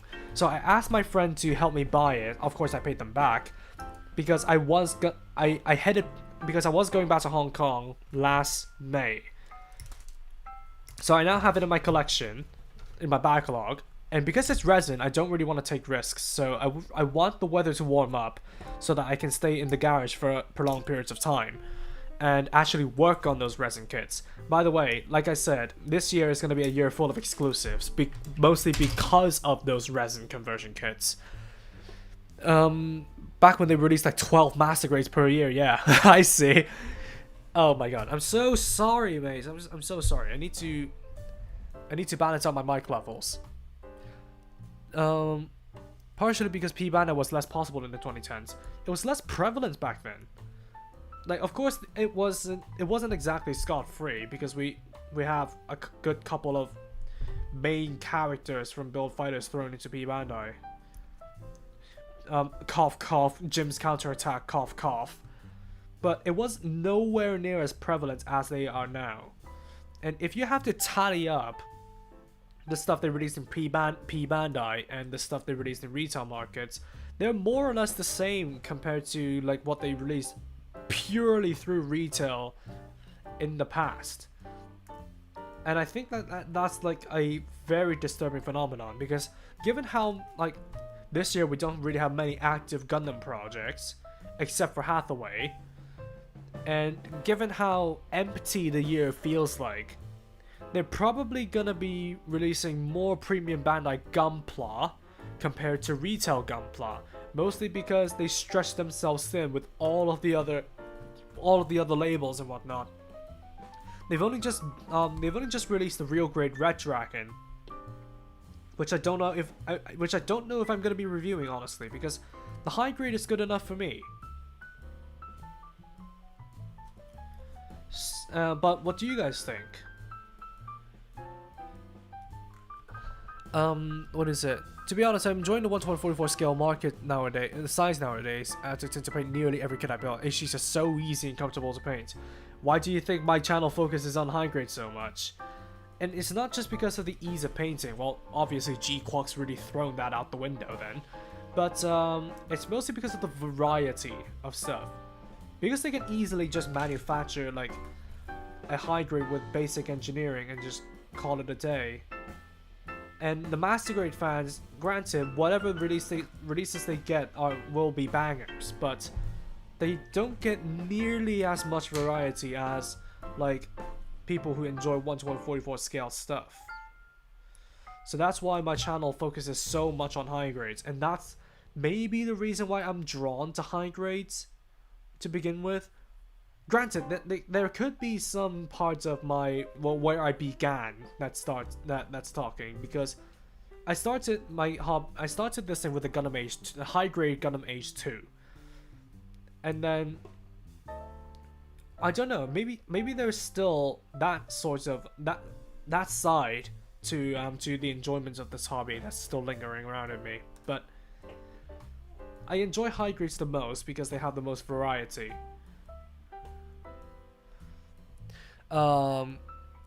Yeah, I know which Nether Gundam you're talking about. Thank God for that. We're gonna need that in the summer then.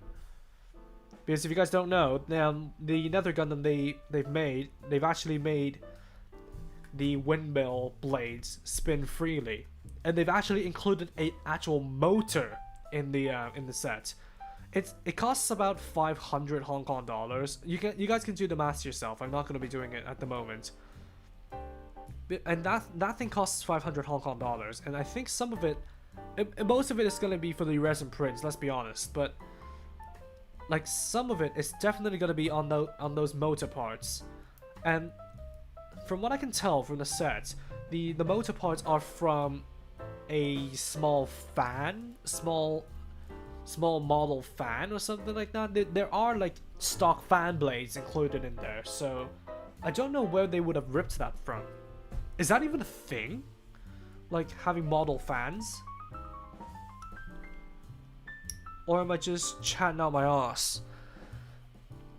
I need to buy some good old battleship carrier, aircraft carrier stuff, and then like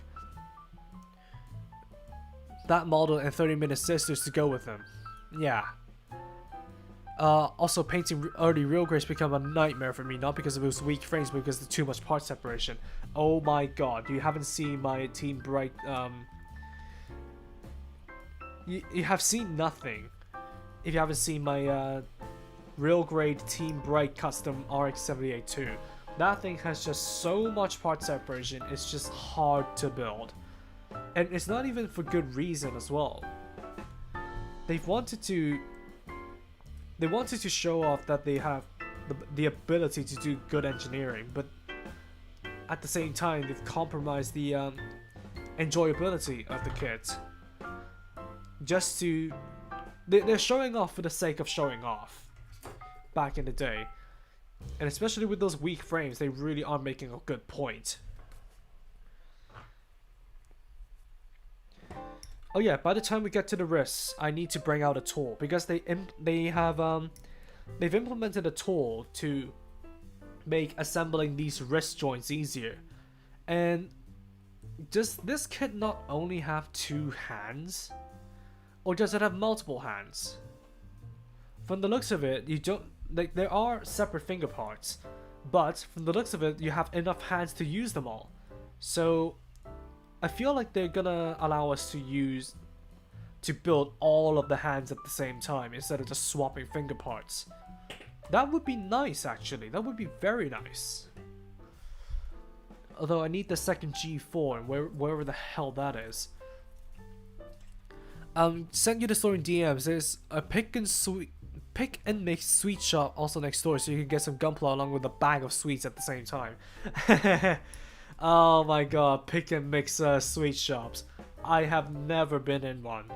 The only time that I've ever gotten the opportunity to eat those candies was when somebody else offers it.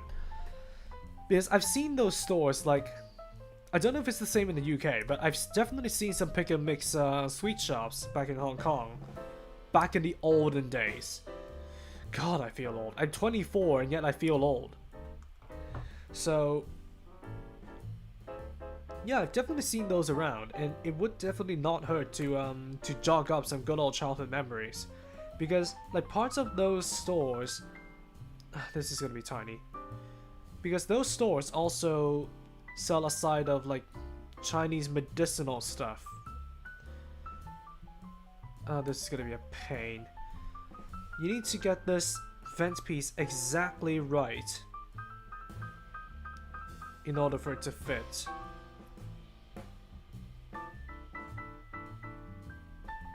Okay, so I'm gonna leave it like this, and then just put this on like that. Hopefully that would knock it into place. And there we go. So look at this. This vent piece. Tiny thing. Time to do the same for the other piece. I find perfect grids are easier to paint, mainly because masking stuff on them is just so easy. If I want to paint something smaller, I got enough Warhammer to go through. Fair enough. Fair enough. Speaking of which, I still need, like I said, I need to paint my Gundam Nyan, and I also need to paint the Plutone black, but I suppose after that I can blast through whatever that's left. The real grade Wing Zero is just intricate. It just needs some good old decal work, and that's it. So it's just intricate. It just needs like a good amount of attention in the script, and that's it. The real grade Avalanche Exia, I can just make that first before I make the original video. And that's a thing with me. Like, have I told you guys this? Like, I'm gonna let you guys in on my own content creation secrets, like some of the behind the scenes, because in my mind, I thought, yeah, I should make and fully complete the base Exia video before I get to working on the Avalanche Exia, because I want to get that get the whole catalog for 2025 done.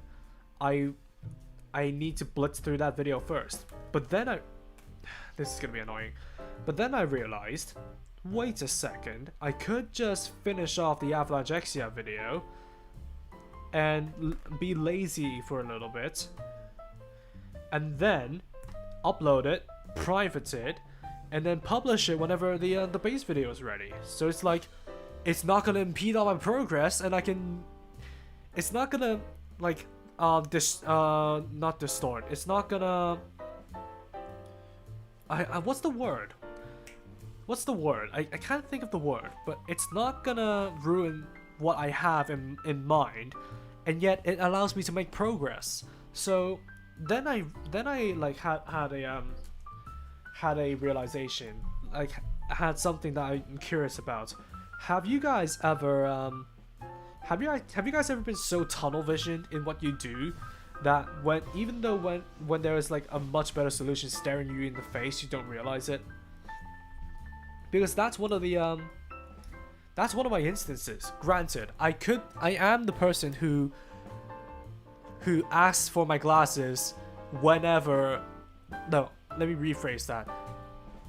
I am the person who asks where my glasses are while wearing them. So obviously, I could easily miss some easy solutions.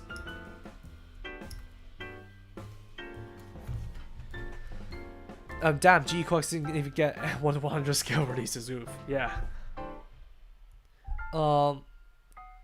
MGSD is the new MG now. Accepted, MG purists. I'm not an MG purist. I've never been a Master Grade follower, but I can appreciate it. Actually, I am gonna save the one MGSD kit that I got in my backlog for 20,000 subscribers.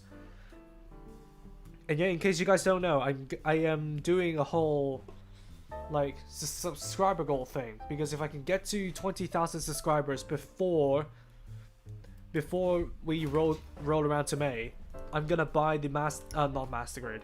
I'm gonna buy the Metal Robot Damashi Gundam Marcosius for the channel. So some part of me is thinking like I should maybe just do it regardless, but I'm gonna wait and see how we get on with the goal, because we're 800 short at the moment. Yeah, do just that. Hi NJ, I'm here. Hey Ren, the build is going fine. It's taken me almost 2 hours to get the waist and some shoulder units done. But the build is going smoothly, sans a few like small hiccups.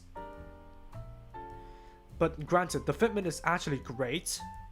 The build feels easy to come together. And I didn't even need to use like my nuclear options that often. So just brute force. And you guys know I have a lot of it at the moment.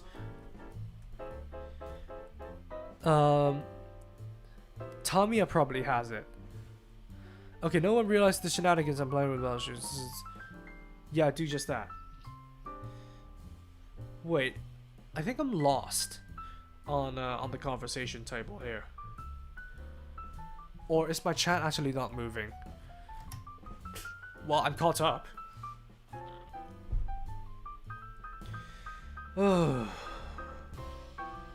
Yeah, that's a lot of stuff to talk about. And I think these things are gonna be the same in principle. We yapped too much, we all got lost in it a lot. Yeah, basically. But, not the best way to do these golden vents. But, the effect of it is definitely nice. By the way, my HLJ package is finally gonna arrive on Monday. It took them so long. They shipped it out since the 6th of February, I think. It got held up in China for about 10 days, and now it's finally gonna get shipped. And so, like, if you guys like don't mind me doing like random streams for kits that I'm just gonna build for personal interest, then I don't know, we can just basically have a fun time hanging out, because one of the things that, except the Legend Gundam, besides the Legend Gundam, I'm thinking of like doing just a short for the, come on mate, I'm thinking of doing just a short for the G-Quacks and Dimion unit. I think people are just gonna do like a full video on it, like obviously content farm, but since it's literally just the G-Quacks with a different head, shoulder, and calf pieces, I'm thinking of just doing a short on it and just calling it a day. And because I also bought some third-party decals that I can use on it, I think I might do a short on that as well, seeing like demonstrating how well the third-party decals actually rectifies the color, like missing color apps on the G-Quacks. And frankly, if one of those shorts do well, I think I might do content for more like the kits that I just buy for personal enjoyment. So maybe I'll do one short for the Sword Impulse Spec 2, and see how that goes, because apparently shorts have like a wider reach compared to just normal videos.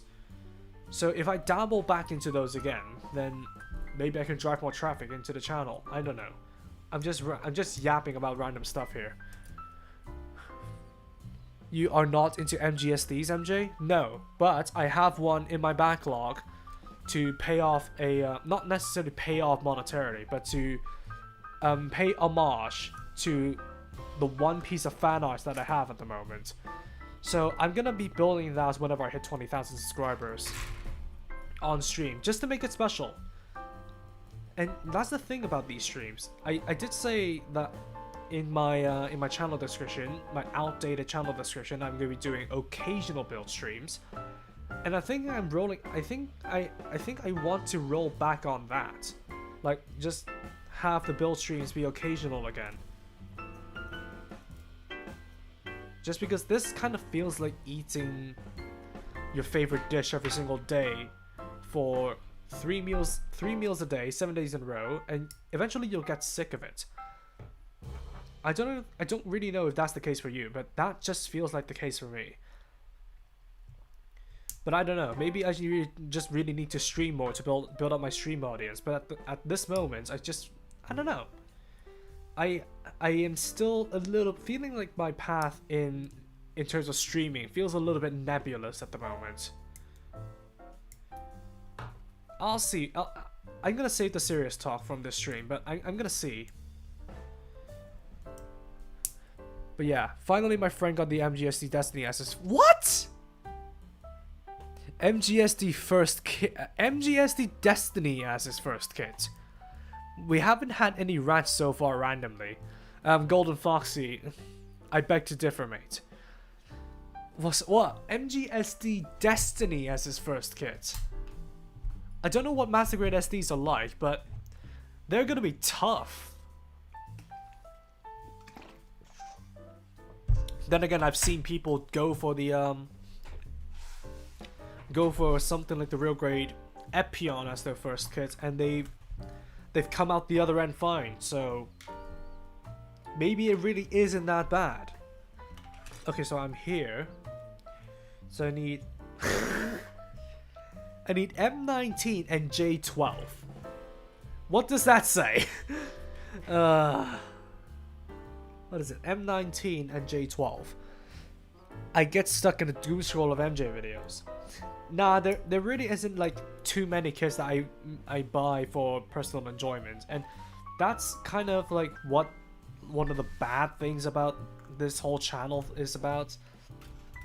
Like, one of the bad things about me purchasing kits is mostly that, you know, if I can buy a kit that I haven't reviewed before, then I might as well just do like content on them. And now that, especially because I'm doing like Redux videos, it's like, oh, if I buy this kit again, I get to enjoy it again, but I want to redo my video from the past. And it just feels like I'm stuck in this loop where I buy kits and I thought I might as well just make content of it. And lose out on actually enjoying it on my own.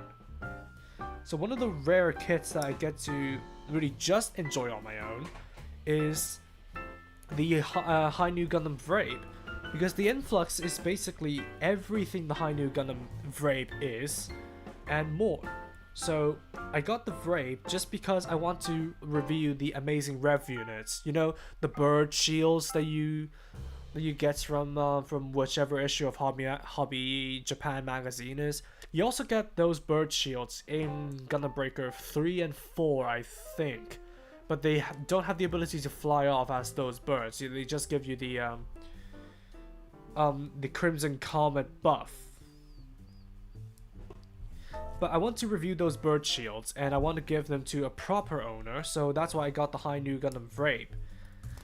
And that's like, and because I don't want to review the same mold twice, I kind of just bought that for personal enjoyment until I reviewed the birds. So it's kind of like, so I'm kind of like stuck in this loop. So some part of me really envies like people who has the freedom to buy model kits for the sake of their own enjoyment.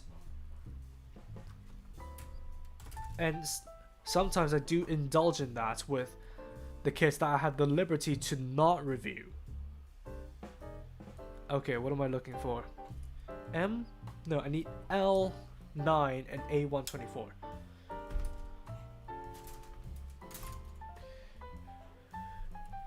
And alright, I'll be out in a few seconds. Oh, okay. Damn, MGSD as the first kit is crazy. Yeah, exactly. I thought he's gonna buy the high grade Destiny, but he says he wanted the Zeus gun, and when he saw the prices, damn, MGSDs are so much cheaper. I'm not gonna stop him, lol. The bliss of ignorance. The whole like he wanted the Zeus gun, and then he complains about the price. Has he seen the box size and how much stuff is in there? So he becomes C Destiny Spec 2 fan after watching C Freedom. Ah, I see. Tell him there's a P Bandai variant then. There's a P Bandai variant of that exact kit. So I need 24 and 5. Okay, 24.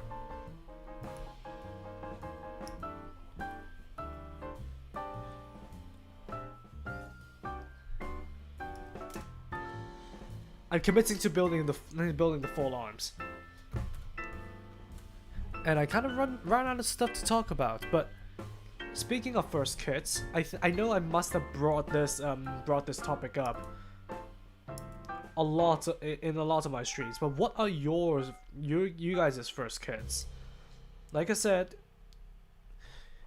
I know a lot of you guys are new to the channel, so I'm not gonna expect you guys to know. But my first kit is the high grade Gundam Age 2, but that's technically not my first proper kit because it's a joint build between my dad, my brother, and me. What even is this?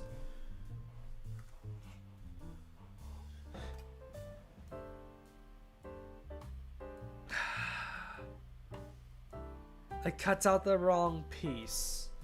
Great, I think these are for the thighs, and I will not recognize them anymore. It isn't one of my streams if I don't make a mistake, so yeah. So my first proper kit is the H3 orbital. Like, there was this one time where my dad and my brother went out. I think my mom was there as well. And then, because my brother thought he wants to continue on the hobby and he was to pick one kit out, I think my dad, I'm guessing here because I wasn't there, my dad picked out an H3 orbital for me, and my brother picked out the Gundam X for himself. So,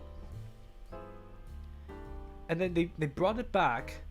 And because we only have one set of nippers between the two of us, we basically built them together, took turns. Of course, we did the all the gunpla sins, where you twist the parts off the runners and not clean the nub marks up. We know nothing at that point, but we still had a lot of fun putting things together. And I was like in awe of how cool the H3 orbital was, and so I was like literally 11 or 12 at the time, and I was having the time of my life. And of course, because the Gundam X also has those reflector panels and whatnot, and it's not, and of course the massive satellite cannon, it's like, oh come on, my brother got the cooler one of them of the two. But yeah, I properly started out the hobby with the Gundam 8 high grade Gundam H3 orbital. My first kit was but for my first kit, there's a long story to it, like a really long story. I'll tell you about it sometime if I ever catch you in VC. Depends on whether or not I'm in the mood for it, to be honest. I rarely do voice chats. My first kit is the Master Grade Dual Gundam. I love the dual because of how plain it is for a CE design. Granted, you have a point, because in the Cosmic era, they basically, first of all, they copied the 1 Year War. But as time progressed, especially when Zaft pulled out all the stops, they started to go crazy And if you guys have seen Seed Freedom, you know how crazy they can get. But to have something that feels like normal and down to earth, they're few and far between. So I wouldn't really blame you, or even judge you for that matter, for liking the door because it's such a down to earth unit. Alright, I think we can combine the assemblies together. Oh god, the arm frame is gonna be a pain in my butt. Oh, L11. Oh, there they are. So what's different between the two? Okay, so there are the hands. It shouldn't take too long, actually. It really shouldn't take too long for me to complete the arms. So let's set that as the benchmark for this stream. So we'll complete the arms, and then maybe sometime next week, depending on how I feel, I'm gonna update you guys after the well, on Tuesday, next Tuesday, because on Monday I'm gonna be streaming the high-grade Legend Gundam build. So I'm gonna do that, hopefully draw more people in, and hopefully have more stuff to talk about. And after that, I'll update you guys on whether or not I'm gonna be streaming another one of these. Because, to be honest, like doing 3 streams a week is just completely knackering me. And never mind, actually, what am I looking for? G23. 23, 22, okay. And never mind that I'm doing another stream immediately after. But anyways, my first kiss with the Breaker Backlog, since that's the show that introduced me to Gundam. Ah, Mocha, so you're actually a more recent fan then. Which one of those did you pick out? Because if it's the Command Quanta, I'll call you based. I really want to do, like, actually, why don't I do this? Like, I should probably do like a test video with ranking lists, because I do actually do those. Let me actually check my analytics.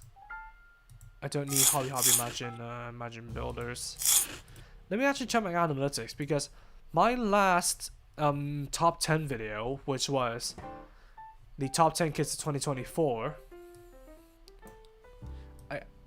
There was actually decent viewership on that, so I really should do more like casual lists with regards to Gunpla, because I have like the full series of like a couple of lines by now, so I may have the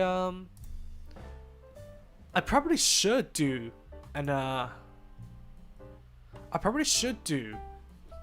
like lists for the stuff that I have like all the kits for. You know what I mean? Like, I'm struggling to articulate my words, but I should probably do some Gunpla lists for kits that I have the full series for. So maybe I'm gonna do like maybe a top 10 or ranking all Seed Freedom releases or something like that. But a pretty good jumping point would be the would either be Breaker Backlog or Build Metaverse. Those 2 lines are short enough, and I can easily just, I don't know, they have about, they just have a handful of kits compared to the rest of the lines, so I can easily knock a video or 2 out if I were to rank them. Okay, this is gonna be an issue. This is gonna be a very big issue. Yay, Legend Gundam. People love the top 10 and tier list drop, so you should do it. Yeah, I think I should. Oh wait, it's fully on. It's fully in. I never knew that. The first kit that I bought was the Providence Gundam High Grade, but later I bought the Star Build Strike High Grade, and I built that thing first. Mate, you were in for a massive jump in quality. Not that I'm not gonna make any definitive opinions about the high grade Providence Gundam, because I don't have that. But given my experience with the original high grade Legend Gundam, it definitely is not a good experience. Not compared to the stuff we have now. So was that a shock to you? Like, especially when you're like starting out on Gunpla and knowing that Gunpla could be as good as like something like the Starbuilt Strike, and then you go back to the Providence. To be honest, like if it were me, it would just feel like a bunch of culture shock, to be honest. I can't make a joke about an MGSD kit as their first when one of the first few kits I built was the MG New Gundam Verka. You really are risky. Like, the first Master Grade that I built, well, I built as a joint project with my brother, was the Endless Walls Death Scythe. Death Scythe Hell, actually. The Death Scythe Hell. It turned out pretty well in the beginning, until it all went to crap, because we didn't know any better. We didn't know any better about Gunpla. So it's completely destroyed. And part of me is like, I really should find another copy just to make it up to myself, because every like first feels special. And so to ruin something like that, like looking back on it now, I just feel absolutely stupid. And to be honest, if I were to be able to find another copy of the Master Grade EW Death Scythe Hell, I will review it. Oh, because there's a gate there, right. I know what you're talking about, MJ. It was a nightmare. The legs broke when I posed him for the first time, and having that thing side to side with the build strike, yeah, it was a massive disappointment. Yeah. You were really going into it with a bit of culture shock if you build the new kits first and then build the old one. I'm more accustomed to it now. But what's wrong?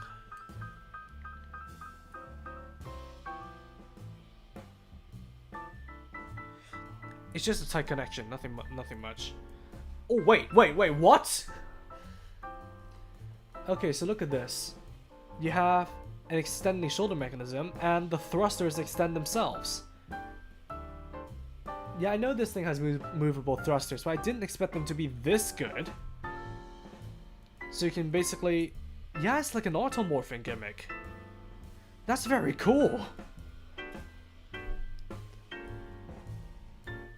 I am a sucker for these sorts of gimmicks, especially the ones you need to build yourself. That's very cool.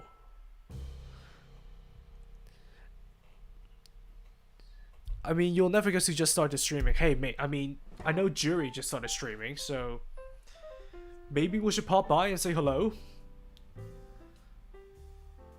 I don't know. I'm committed to finishing the arms before I pop by. And what is she building this time around? And by the way, please no comparisons with stats. I know I'm not a good streamer, and I've only just started streaming recently, so... Oh, she's doing the water decals, I see. Okay, I wish her luck. And if Jury, you're still on the stream lurking around, I wish you luck. Water decals are a faff. They have good results, but they will drive you mad. Especially if you have no patience, like I don't. I've done full water decal builds before. Like whenever they're provided in kits, I do them. So that's part of the reason why I didn't buy the high grade, the real grade Zan Riser. That thing has water decals out the ass. And by the way, speaking of water decals, that reminds me. Have you guys ever done custom water decals before? Because I'm looking into doing that, and I've actually had Chikutori trace out a pattern for me because they need to recalibrate their drawing pad. So I've actually had a pattern drawn out for me for a custom build replica. So have you guys ever done like custom 3D? Not 3D. Have you guys ever done like custom water decals before? I've only like seen one person that I know who has done custom water decals, and I'm looking into buying some of those papers from Amazon. And because we have an inkjet printer, and I know inkjet printers are infamously like bad about having like water, I don't know, disperse what they've printed out, if that makes any sense. Because if you guys didn't know, I used to go to an art class, and the printer my instructor used, that was an inkjet printer, and I was so careful because we need to have like water whenever we're doing like any sort of painting, no matter if it's like acrylic or watercolor. We need a pail of water for just so we can just wash our brushes. But whenever we accidentally get a drop of water on the reference images, they'll just have like a stain that expands through. So inkjet printers, because they're not laser printers, they're literally just toner and something like that. I don't really know too much about printers. I only know that there's a distinction between laser and inkjet, and also dot matrix. But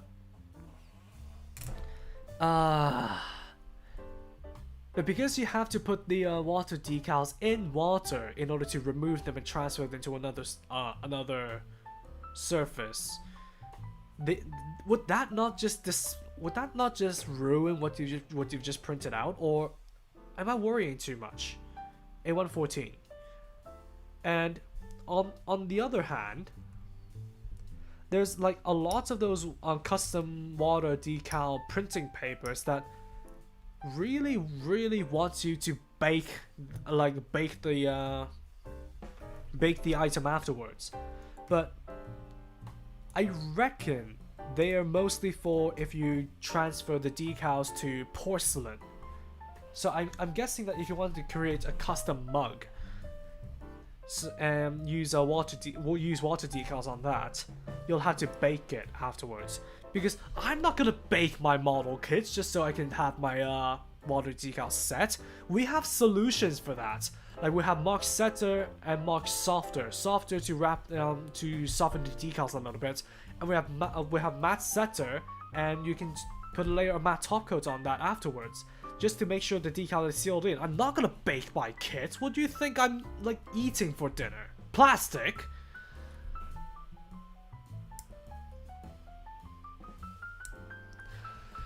Having that in mind,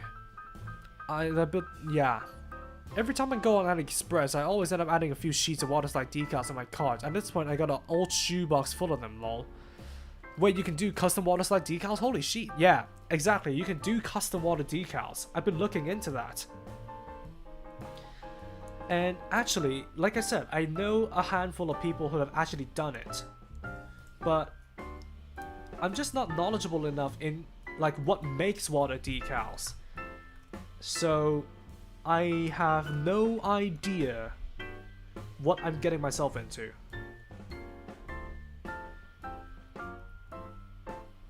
Yeah, I know a lot of you guys ate plastic for dinner. If you're printing your own, there's a liquid decal film you can apply to seal them in the ink. Apply to them to seal in the ink. Wait, so I'm looking on. No, I'm not looking on. I'm not looking now, but I've looked on Amazon, and to those because what I've seen, like at least for inkjets, they come in like sheets of 10. I wonder if they actually have a film that you put on top, or do you just like literally load them into the printer as if they're normal paper, and then just have them be printed out? And for some reason, the paper will have special properties and seal the ink in. And then once you want to transfer the decals out, it doesn't like dispel. Like, excuse me, I don't know how water decals work in the production sense. So if you guys have done so, like printed custom water decals before, please let me know like your experiences and that kind of stuff. I'm actually probably gonna put out a community post in a bit asking for advice, just so I don't go into this custom build blind. And I'm gonna give you guys a hint on what I'm gonna build with that information. And it's like explicitly the builder put on some ivy patterns on the kits. It's a replica from a story, and they put on some ivy patterns that are inspired, not necessarily inspired. They literally use like nail stickers. What they said. It's on Dengeki Hobby, and if you can manage to find the article I'm talking about, then props to you. But they explicitly mentioned that they use nail decals to, well, not nail decals, nail stickers to replicate the ivy pattern on the kit in question. So, like, well, for one thing, it's kind of like ingenious that they managed to use like manicure items for detailing up their model kit, but at the same time, for me to replicate it is nigh on impossible. There's Amazon Go Burr, today I got a new chair. That's nice. There's different sheets of inkjet for laser printers. You load them into like normal paper, and then you use a liquid decal film over the top of them if you want. So it's a separate substance then. So it's kind of like Mark Setter, but for paper.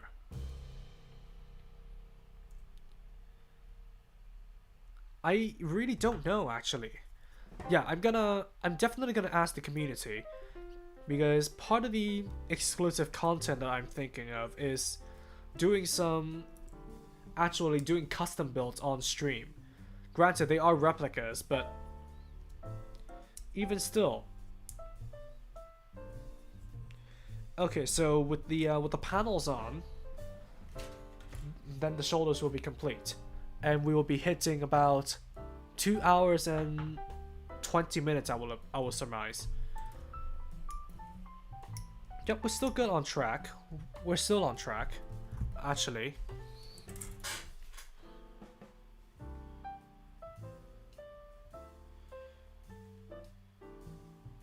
I'm getting held hostage by the green bird.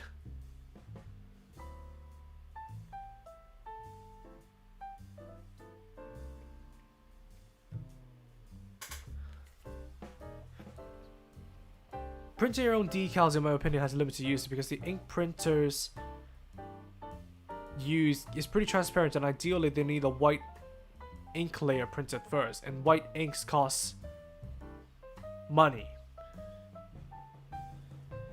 So either use the clear film paper and the decals are transparent, or use the white decal paper. You need to cut around to end up with a white border. Well, I'm gonna be printing out black patterns, so they should be opaque either way.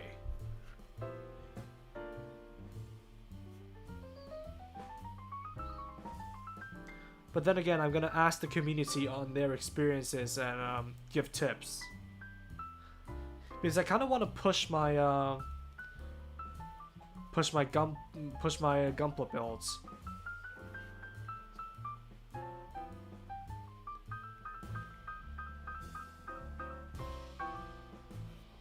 Hey MJ, have you built something that isn't Bandai, like Kotobukiya or Motoroid?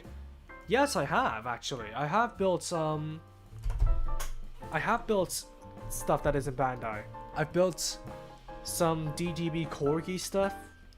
Obviously they're Gundam adjacent, but I've also built Motoroid kits from Knights of Magic, and in fact, I do have something to look forward to coming this May, I think.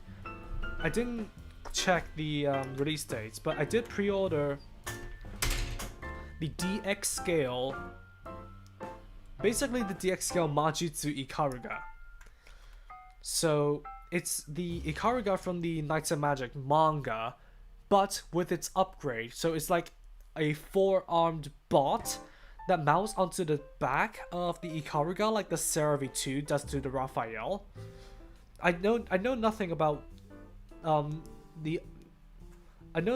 what happens after what the anime has adapted, so I'll have to probably read up on it. So if you guys know of a source I can read Knights of Magic in English, then by all means, like, please tell me. Because Warrock actually saved my life from finding finding IBO Gecko, because somebody recently translated all of the chapters into English, and so, thank God I can actually read it now.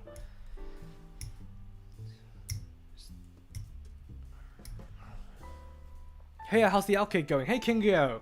Welcome in. The Alkaid is going fine. I'm just about to complete the shoulders. And then we're going to be moving on to the arms, and then I'll bring out the tool that they included in the kit to finish off at least a set of manipulators. So we're almost done with the stream, but given how deceivingly hard... No, deceptively hard means it's harder than it looks. Doesn't it? I never really know how to use double negatives in English. Like, I know, I have good English for Chinese, but some things like this still trip me up. And I don't know if that happens to you English speakers out there as well, because I would never be able to understand the experiences of an English speaker speaking English. And that's one thing I wanna understand. Like, if you speak English for your first language, do some stuff still trip you up?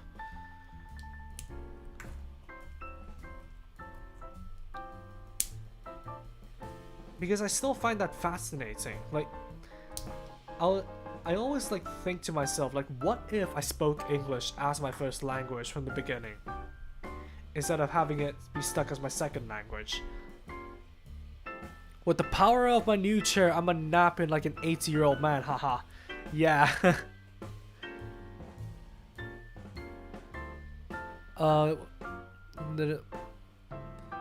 You should be fine with black designs on clear paper. You might want to experiment with printing twice onto the same sheet to make sure the ink layer is pretty substantial. Wait, so what you mean is I load the paper in once, I print it off, and then I load it in again, and then I print it off again. Is that what you mean? Because, like, honestly, the only thing I want to do with this at the moment is print off some black patterns. So I shouldn't need to go into, like, doing anything more advanced than that. For the time being, anyway. Maybe I want to push the boundaries when I inevitably get an ungodly amount of confidence in doing this type of thing. Oh, that's the completed shoulder, my bad. So I just want to start small. I want to start small with printing off custom decals, and maybe if I nail it, I'm gonna send Jury some custom decals for a gunpla. My bad. I knocked into the mic. My bad. So maybe if I get the hang of it, I'll send Jury some custom decals, so that she can put a moon bunny on her gunpla. Oh yeah, they did actually mention that we should grip the base of the joint and bend it, because this thing is heavily fortified to withstand, like, the Buster Sword that its backpack can turn into. So they actually did disclaim that this kit is specially engineered and treated to handle heavy weapons. So we need to grab at the base and then bend the joints to avoid breakage. Now I'm paranoid, because with my experiences with the Gundam Nyan,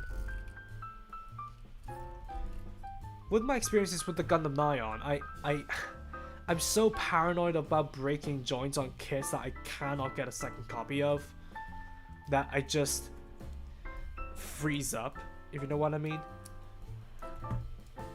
Oh, I haven't finished Knights of Magic, but the designs are cool. Yeah, exactly. I completely forgot to use the tool for the hands. My fingers were so cooked. I only realized that I forgot to use it after I finished all the hands. No. Hey, Grant Frost! Are you new to the stream? No, this is not a high grade. This is a third-party kit. And it's a 1/100 scale, according to them. But then again, this is one of their original designs, so they can say whatever and we'll go with it.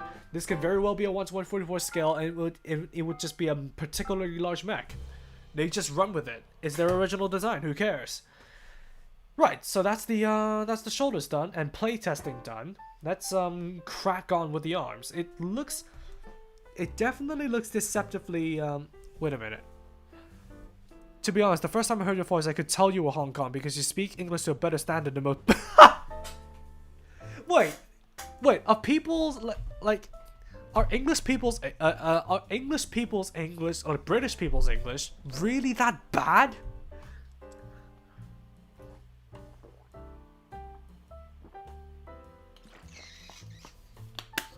I want to ask, how was your experience with the high grade crossbow? Besides the color separation, I think you only have full cloth X0.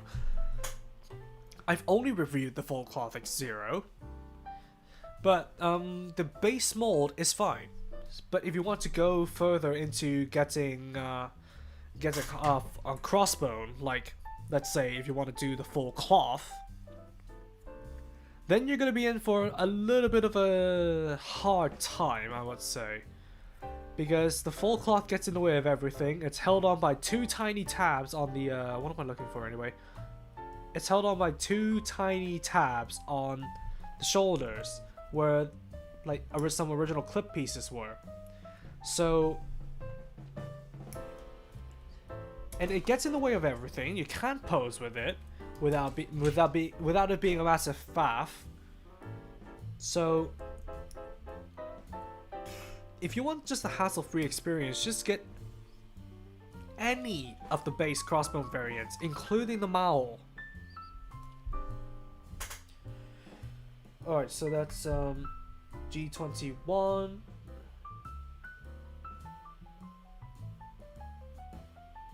Wait, am I missing something? Okay, so that's G21 right there.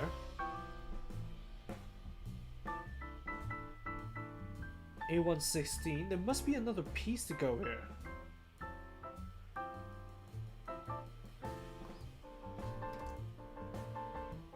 Am I being dumb or am I missing context?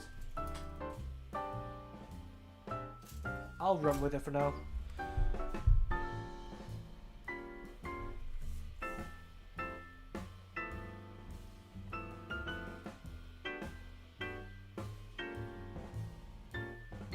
Huh.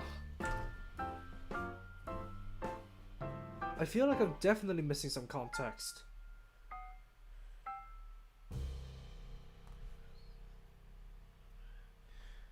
Wait a minute.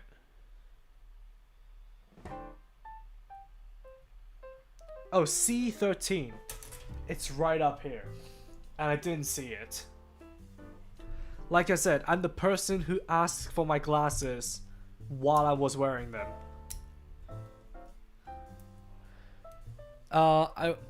The joints seem nice, but that side-to-side sway on the chest looks loose. I think so.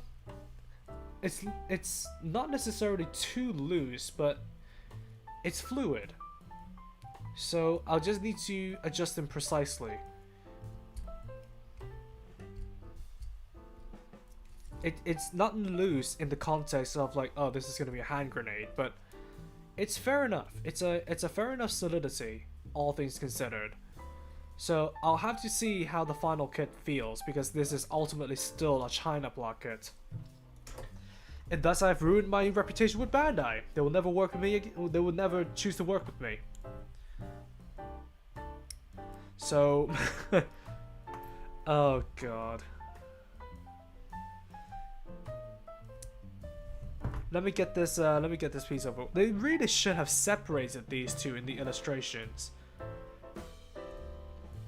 Because I definitely did not clock that there is actually another piece here. And because they didn't show how to assemble it, I am a little bit stumped.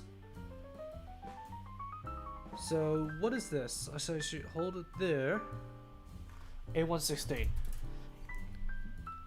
As a Brit, my English is terrible. I speak more in tongues and colorful swearing, I suppose. What is it? A116. 16 is over here. I mean, I've noticed that usually English speakers from Hong Kong speak more Queen's English rather than common tongue and local dialects the rest of us use. Damn it, I wanted the full cloth. If you wanted the full cloth, glue down the full cloth. because it's gonna be a massive bother when it continuously falls out.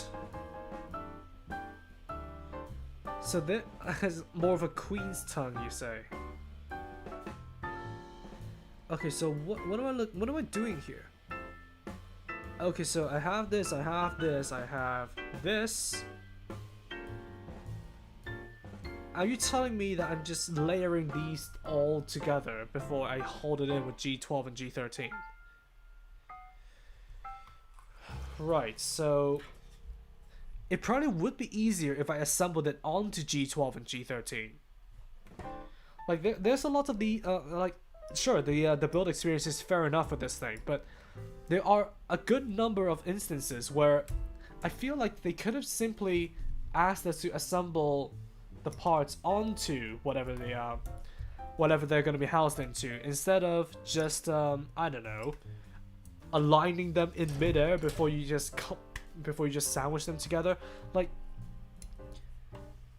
sure enough, there should be like a more like there should be an easier way of illustrating whatever they mean.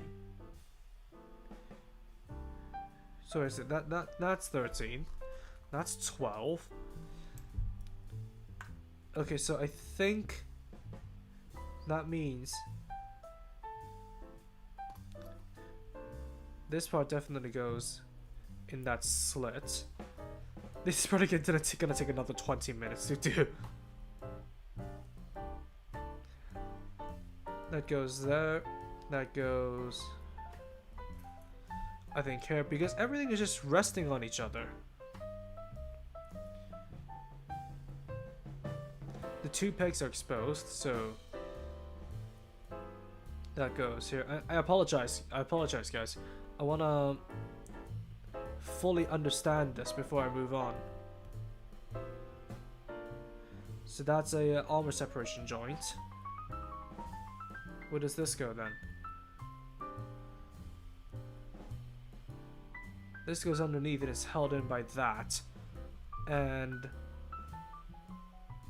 this goes on like such. Right. I think there could have been a much better way in illustrating the fact that this is how it goes. So ultimately, you'll align the parts and then you sandwich them in. And there is supposed to be a gap right here. So what I think is they're gonna sandwich into the frame and then they're gonna have like armor separation. Right, got it. Right, I'm gonna catch up, you guys. As a Spanish speaker, I think English was made to rage bait every other language. Why? I'm currently watching. I said hello. Dad cat, you really need help, mate. You really need help. Yeah. You're currently watching two VTubers. Technically, I'm not a VTuber. Technically, I'm if you want to really be strict about it, like, people keep calling this VTuber, and granted, there are far more VTubers than there are what I do.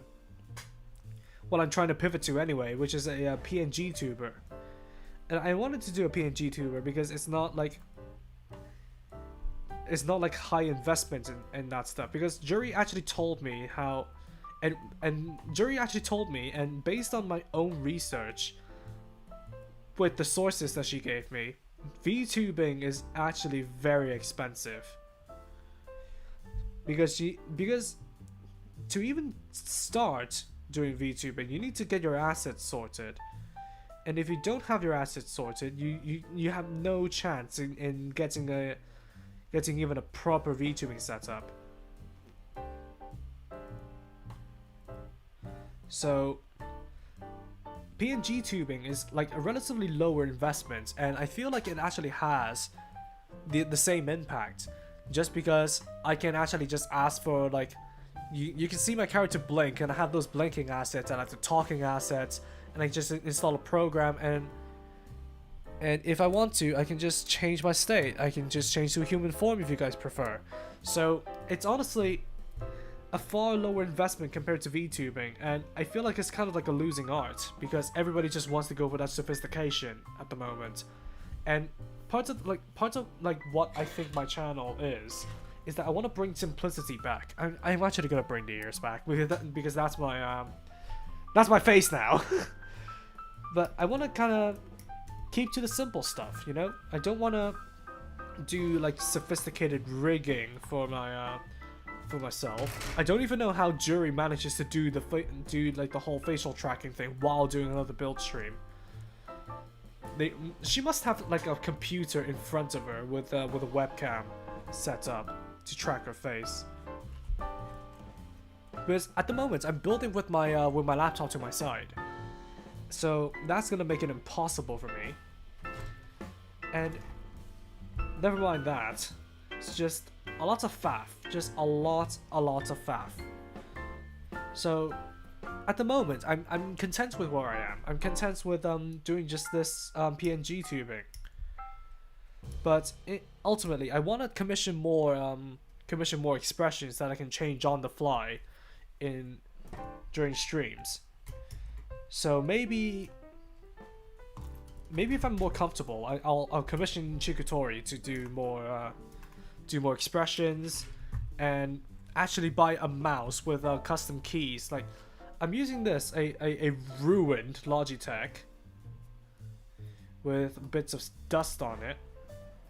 Like I'm using like this a Logitech, and I want to buy a mouse that is wireless and also has like 9 to 12 thumb buttons over here, and of course with the side scroll wheel and the back and forth. That's besides the point. But I want one with 9 or 12 like programmable buttons on the side, just so I can switch forms more easily on stream. Actually. You're a PNG tuber with a very cute avatar. Wait, is it you, Ren, that says that you like my avatar more than you were willing to admit?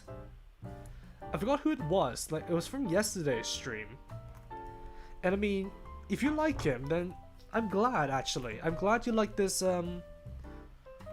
pivot that I'm doing. Because initially when the idea came out, like a lot of people just felt like it was disgusting. And to be fair, the people who, like most of the people who don't like the idea have already left the channel. Which in hindsight is a big thank God. Am I doing this wrong? I think I am doing this wrong.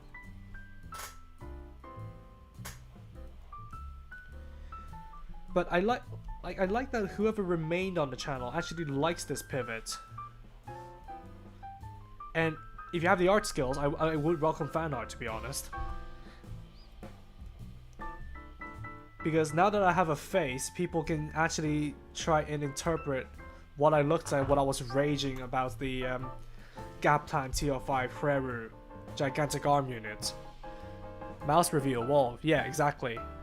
Look at that mouse. It's ruined, yeah. It's a couple of years old, actually. It's a couple of years old. That's why it's so worn out. I mean, it still works. It's fine, but if I were to do more like this streaming stuff, and for God's sake,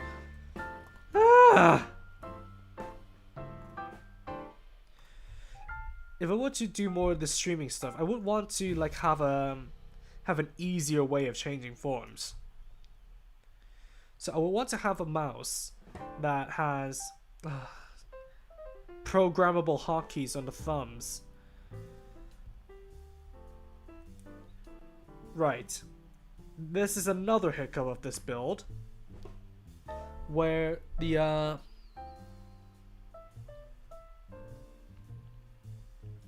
what is it?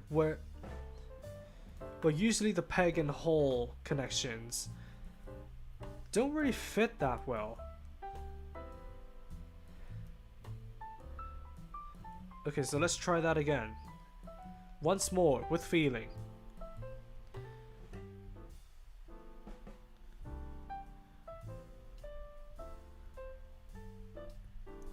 There we go. That's in. And that's in. Good.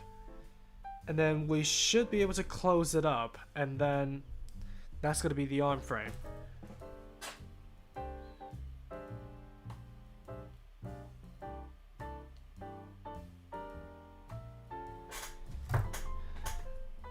Hopefully this will make everything more secure. I'm going to actually use the nuclear option just to pinch them into place.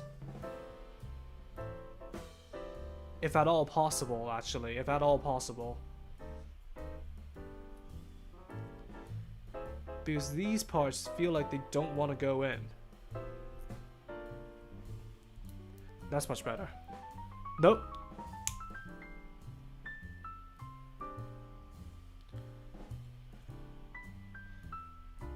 This should be better. Yep.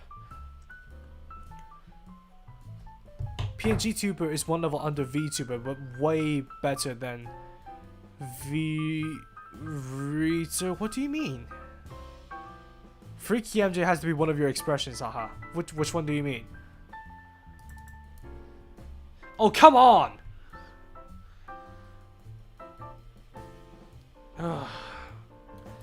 Alright, I think we properly ran into some fitment issues.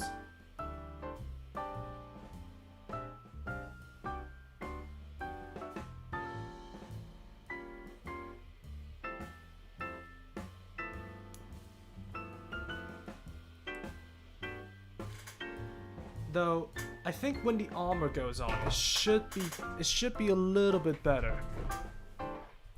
Maybe a stream deck? Maybe, yeah. I've been looking into getting a Go XLR.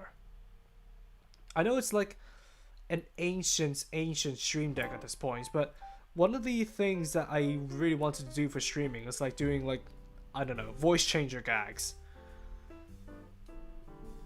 And seeing like the actually I'm gonna bring up Markiplier again because he's like one of the first people I know to use a Go XLR. Granted, it's a very expensive stream deck, but it's a hilarious one nonetheless. Like when you like watch the streams that he used the Go XLR on.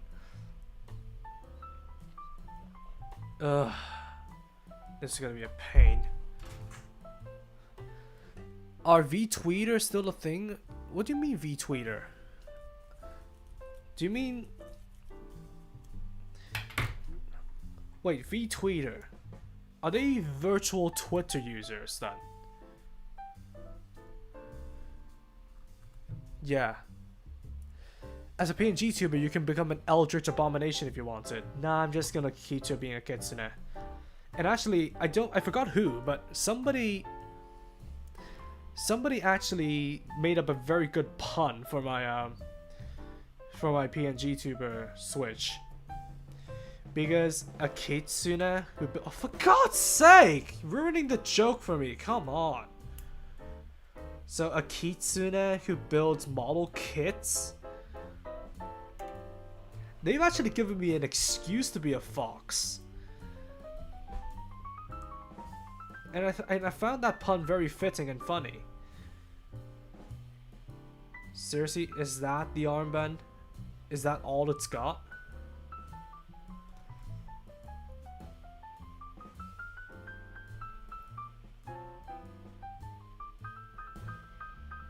That seriously is all it's got to give.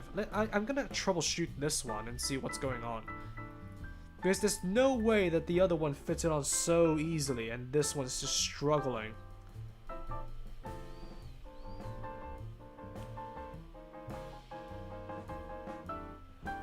I don't get it.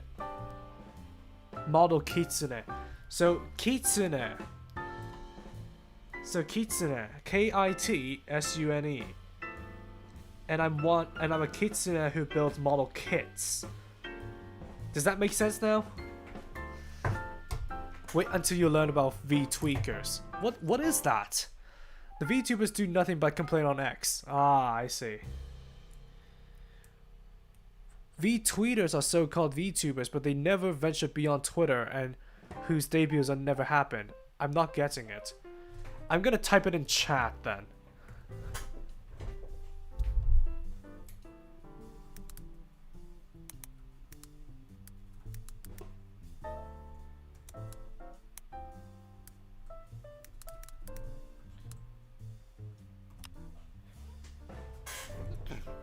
Yeah, excuse me because I cannot articulate my words too well.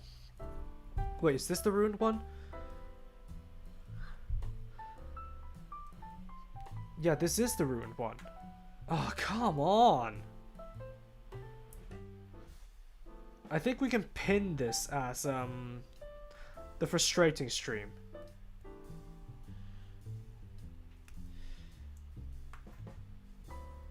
Because these are fitting on well, but whenever I put this part on, they don't lock into place. Something must be wrong.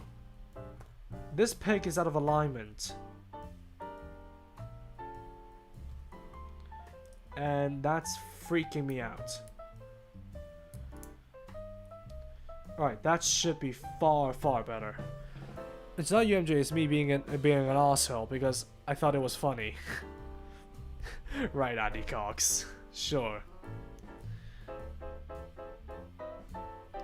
Okay, so I think that should be the frame done. We still have the wrist joints to build, which isn't a big faff. And by the way, how many of you guys are from the UK? Because based on my analytics, my audience is mainly from the United States and the Philippines, and sometimes I do wonder how large is my UK audience.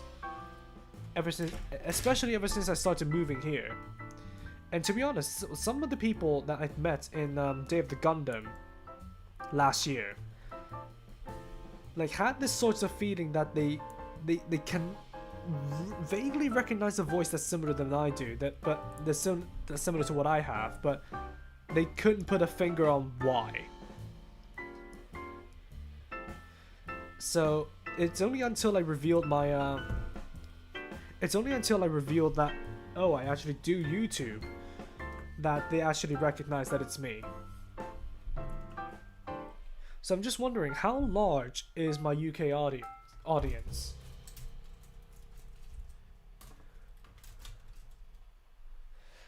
I'm starting to run out of things to talk about.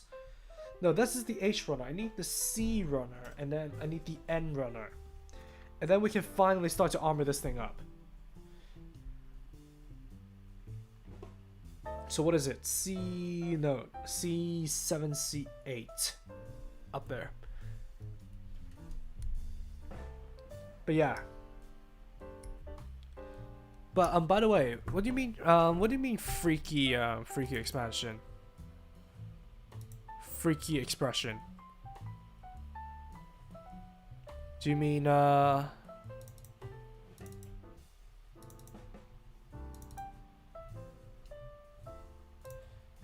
Do you mean this one? Wait, where is it?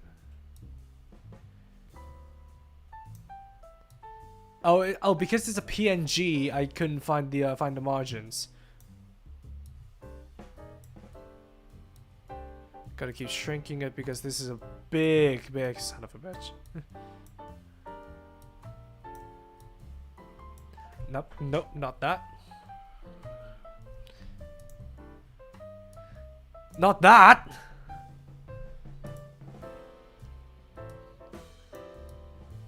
Yep. You mean this one? Do you mean this one?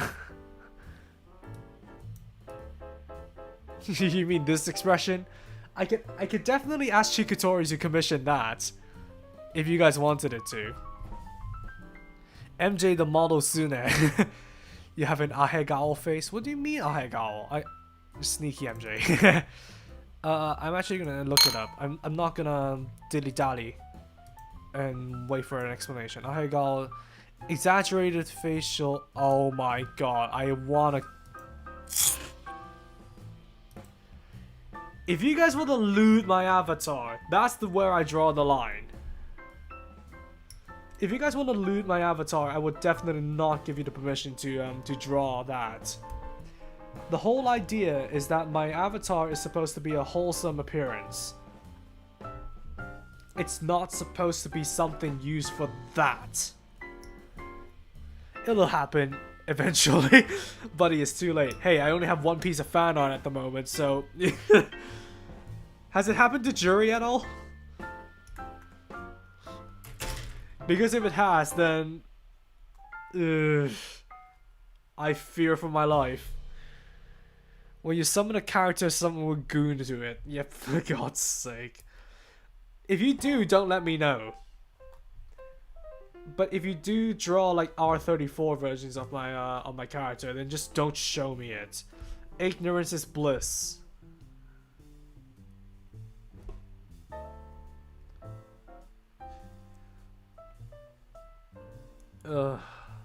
I couldn't bear to imagine.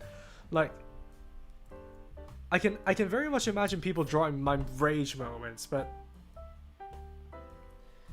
granted, I'm not a saint, but to draw my character in, I don't know, such a lewd thing, such a lewd expression, no thank you, mates, no thank you. It's not a matter of if, but when. Well, granted, I only have, like I said, I only have one piece of fan art, so that when will not be until I get, I don't know, 30,000 subscribers and get like a decently large audience or something. Sneaky MJ, yep.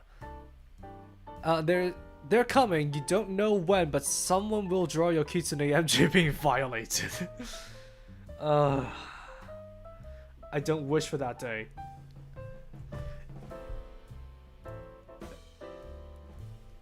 I don't wish to see that day come. How do you like the high-grade ground Gundam?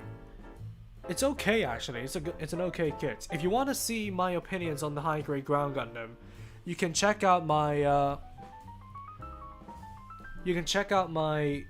what is it called? The urban type ground Gundam review from Breaker Backlog? Gundam Breaker Backlog, yeah. You can check that video out, and maybe you can check out the Red Giants one as well. Because those two kits are based on the ground Gundam, and I liked both of them. Alright, I need to put the armor on stats, or else the joints will continue to dislocate themselves. Well, I need to do that anyway, just because I want to complete the build and finish off the stream. Just so I don't push my sleep schedule again. Because it's what? Half past midnight.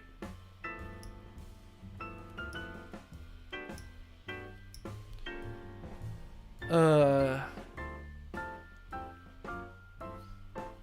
yeah, if I do commission more expressions, what do you guys want to see? Because like, have I told you guys like the inspiration? Have I told you the inspiration for the idea to switch to PNG tubing? Like besides Jury being the catalyst of it. MJ in the Supreme. What do you mean Supreme jacket?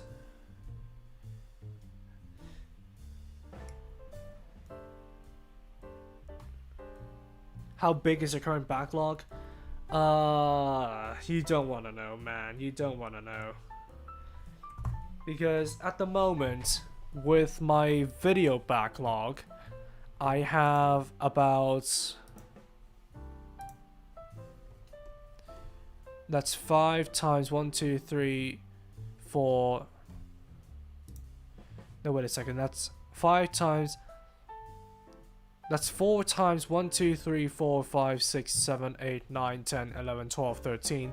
4 times 13, that's 13, 26, 39, 52, 52, 53, 4, 5, 6, 7, 8, 9, 60. 60 videos backed up. And that's just the large files. And that's excluding the stuff that I haven't unboxed yet that is under my bed. So literally, if I manage to do like a video a week, excluding any new releases, I will be set for the next 2 years.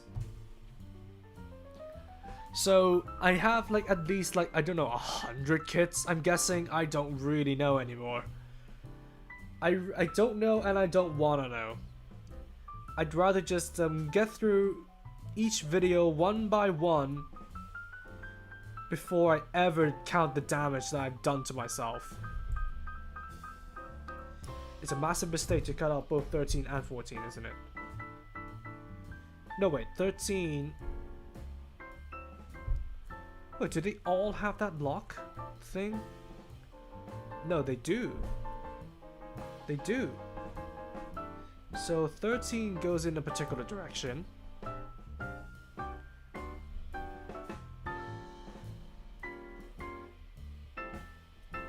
And 14 goes in the other particular direction.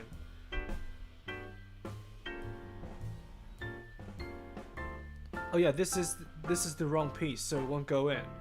That's actually a very good engineering, to be honest, because I think they might have tailored this for people who cut out all the parts before starting to assemble them.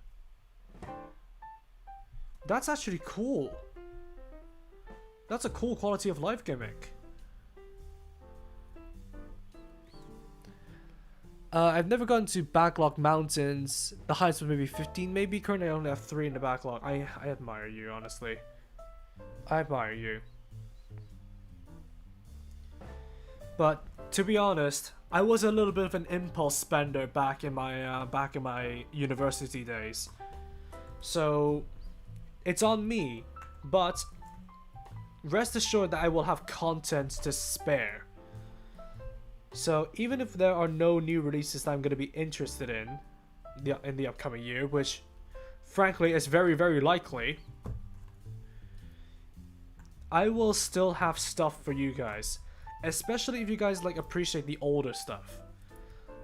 Like the amount of people who like I don't even want to make a statement, but the amount of content on YouTube at the moment that mainly focuses on the new releases and rarely ever really goes back to the older releases, I feel like we're missing out, because back in the good old days in gunpla reviewing, where we only have something like, well, people like Citrus, Japman 029, Robert 184, Prime 92, I feel like those days were pretty good, but then they get lost to time. And so now that we have some of the older releases getting reissues, especially the Build Fighters ones, and yeah, we got those reissues, but nobody's going to be covering them, particularly because we're all going to be so fixated on catching up on new releases and just saying how good this next thing is. And no, I don't count Mecha Guy Kosu's Buildmas videos, because he... Let's be honest, the Buildmas videos is basically him setting up a kit for display and rushing through it, instead of giving it a comprehensive overview. And I don't want to rant about it too much, but that's not necessarily what I want to do. Or like, that's not necessarily... Oh, for God's sake. That's not necessarily what I'm counting towards, like videos that cover older kits. So to me, I feel like I need to step up to the community and actually present you guys with like more older kits. Chasing evergreen content, eh? I mean, that's basically my channel, to be honest. As I've gotten 0p Bandai kits, I really want the high grade Shark Fin Type 2 and Impulse Spec 2. Which... the Impulse Spec 2s. You should do a cinema sins for gunpla YouTubers. I feel like that's gonna point the crosshairs on me, and to be controversial, no, that isn't really my that really isn't my type of thing. And even if I do it on a separate channel,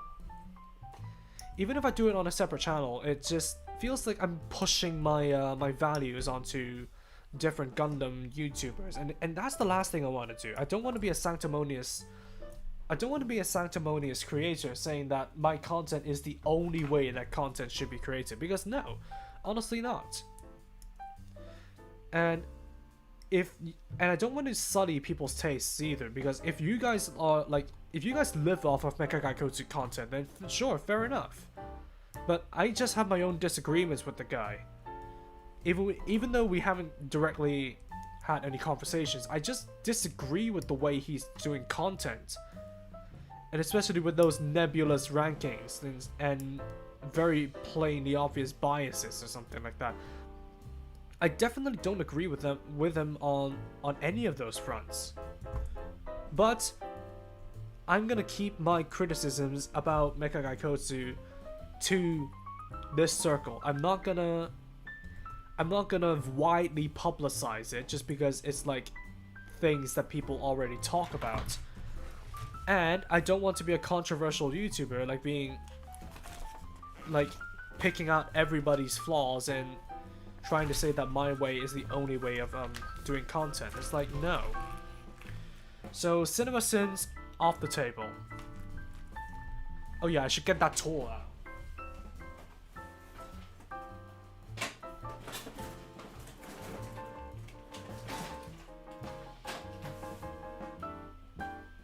So this is the tool that they provided to help build the manipulators. I would defend MGK more if his videos were half the length. Yeah, definitely. They're so bloated and waste my time, they're not fun. Oh yeah, Type V3 as well! Oh yeah, how could I forget my, how could I forget the primary inspiration for me switching to this content style? Yeah, Type V3! Man. Even though, like, Type V3 isn't perfect, like, I can easily pick out a lot of issues with his information anyways, not the video. The video format is fine, but I can easily pick out a lot of flaws with his information. Type V3 is oh man, I miss him. Like, concise videos that don't yap on about useless information for far too long. I mean, there are people who will appreciate, like, creators that show appreciation for, like, the original mecha designers or the box art artist or the just any miscellaneous information to do with the kits. But for me, it's just like, you guys are here for the kits and the kits alone. So I'm just gonna show you guys what you can do with the kits based on the information that I've researched and move on with my day. The build, I can give you guys an overview and then you guys can experience it for yourself. Not unless the construction is particularly noteworthy, then I don't really mention it all too much. I'm just gonna tell you guys whether or not it's a simple or a complicated build based on my experiences anyway, because people can easily disagree with me. I've seen people say that with me saying the Epion is a little bit, the real grade Epion is complicated, and people, like, some people disagree, and it's like, fair enough. But to me, having built a fair number of kits, I feel like the real grade Epion is a little bit more complicated compared to other kits, solely for the fact that it has, like, a lot of thin frame pieces and that good stuff. But yeah, talking about legacy creators, Type V3, Robert184, I grew up with those videos. And there are a couple of other gunpla YouTubers that didn't really take their careers too far. Like, you know the one black guy who speaks in a very gruffy voice? Like, I don't remember their name, but sometimes I do pop back to their Sengoku Astray video and just live out the funds, because they were the first person to upload a Sengoku Astray video as far as I can remember. And that's how I got, like, the information back in the day, before anybody like, well, Type V3 Prime 92 decided to upload their videos on the Sengoku Astray. I don't know if you guys know who I'm talking about, but they're out there. Their videos are still out there. Dang it. Still need more armor, I suppose.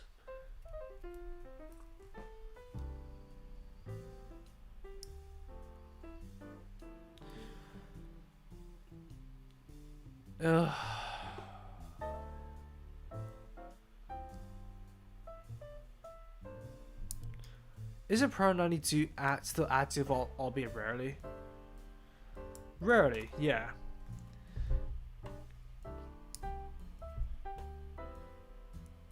Because I feel like they've gone into, like, a bit of controversy about what they've said on Twitter.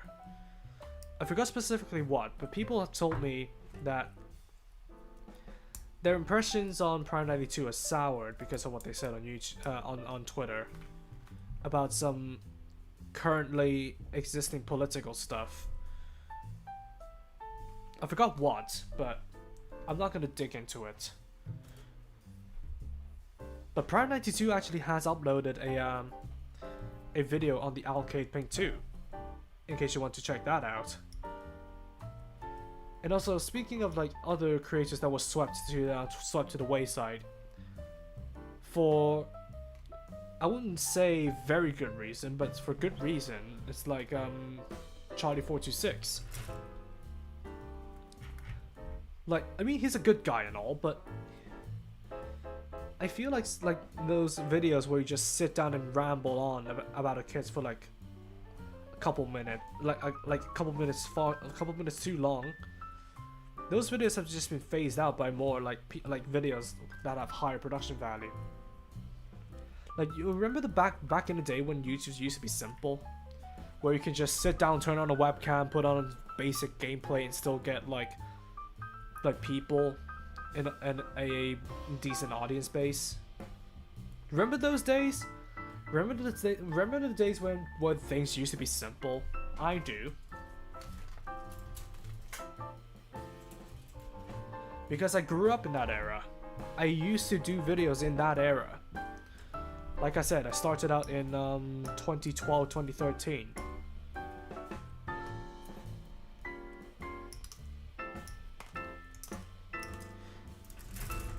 But nowadays, you really have to bump up your production value and actually invest a lot into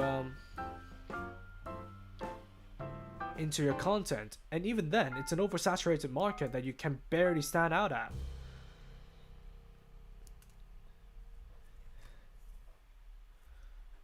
I don't want to point fingers, but I think we know who to blame for that one.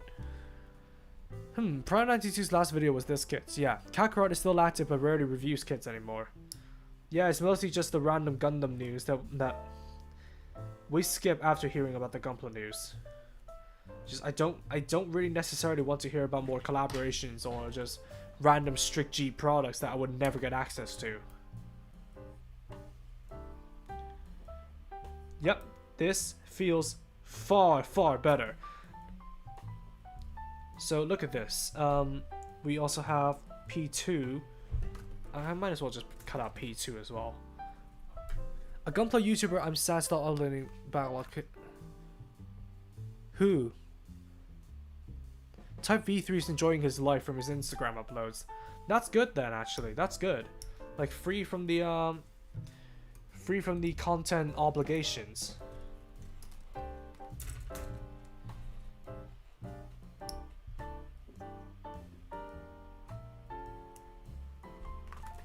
Okay, so I should insert this. Should click. Apparently not. But look at this. So we have a movable wrist cuff. We have 1, 2 joints, but you also get like armor separation from back here. So you separate it from the vent, and then that.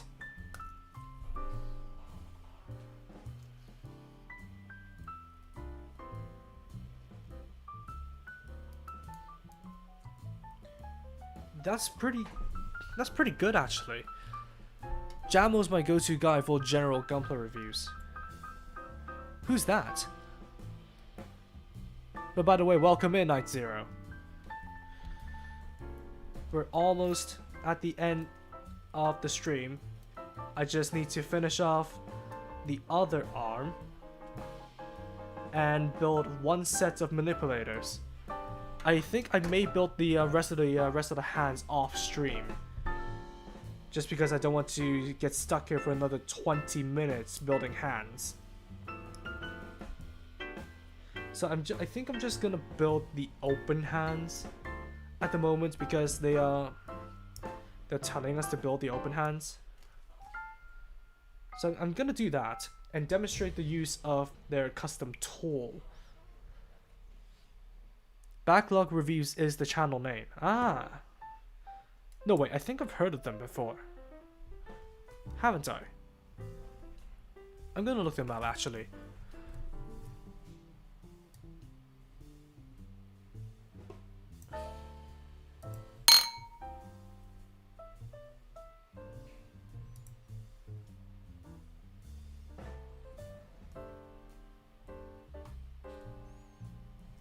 Ah! A new guy, huh? With thumbnails that look like they use the Mekakaikotsu font and the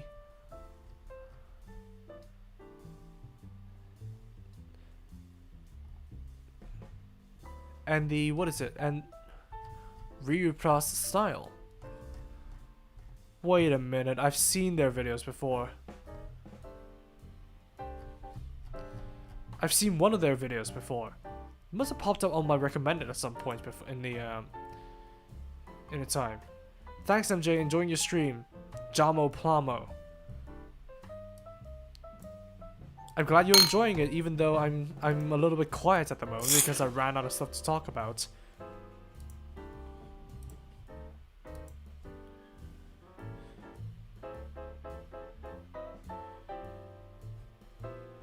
Oh my god, Jamo.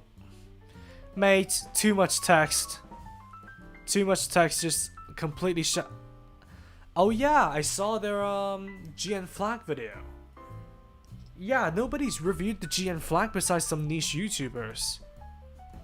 I really should get cracking on that. Because everybody is excited for the GN Flag. Glory to the MJ. Some Japanese have YouTube autodub. Much text though? Yeah, much text. Text in the background is never a good idea. Not for thumbnails anyway. Because it just completely overpowers and fights for prominence with the kids. I've done messy backgrounds before. And guess where that ended up? Me reverting back to simplicity.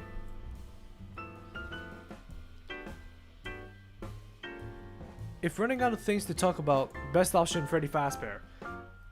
To be honest, even though I grew up with FNAF, I was never really big into the lore. Like when there was only like just FNAF 1, sure, but when FNAF 2 and FNAF 3 came into play, and of course with the mini games and that stuff, I started to lose interest in the lore, especially when the books came out. And actually Fiznam actually did a stream where they did a drinking game reacting to MatPat's theory videos and took a shot whenever MatPat uses the word book. So they were completely hammered, but yeah, well, they say they reinforced the joints. They're not lying. They really weren't lying. The joints are squeaky, as you can hear. So the shoulder joints feel a little bit tough. The biceps actually don't feel like they can move at all. I'm paranoid. I'm so paranoid. Am I twisting the joint or am I twisting the peg? I don't know. I actually don't know. I'm scared.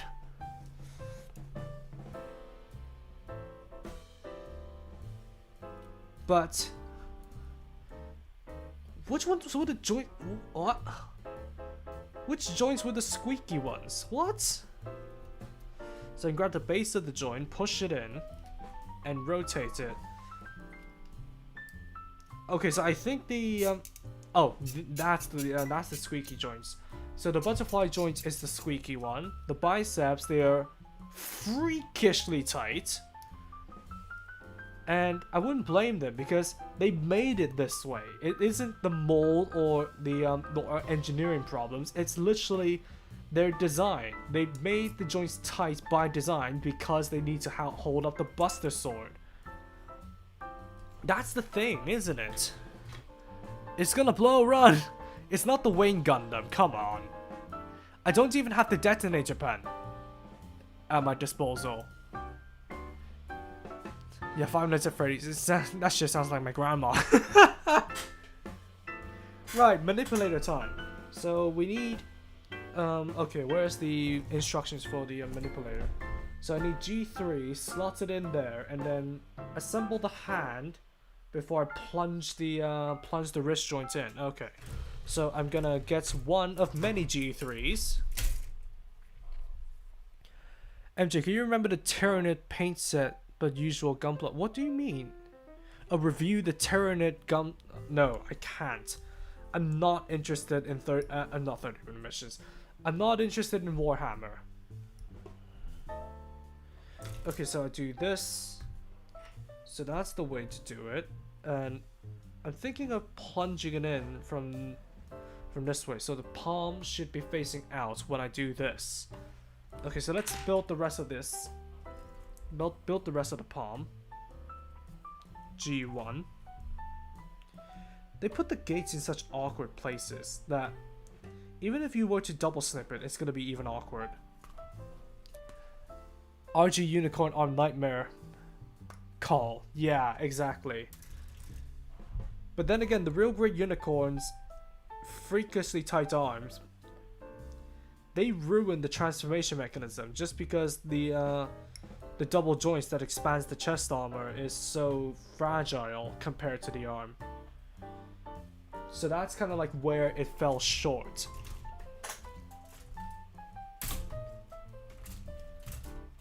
But for this one, I think all of the joints are like tough enough.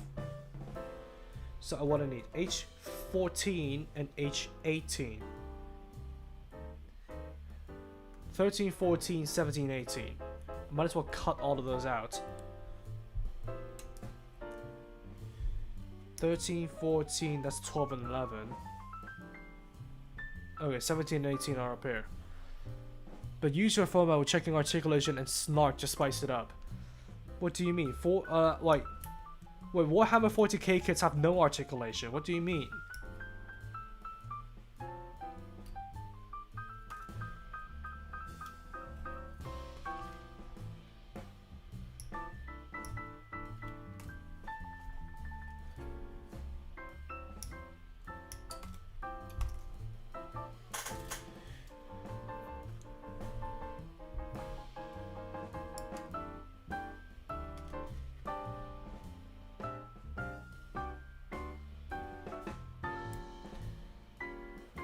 What? That's my line. What? April Fool's Day video, perhaps? I don't want to put a deadline on myself, especially now that since I have a job. I need to go back to it before April. But actually, I don't know if I have an idea for April Fools. I don't know. That's like the one reason why I didn't have an April Fool's video last year. It's because I don't really have any ideas for it.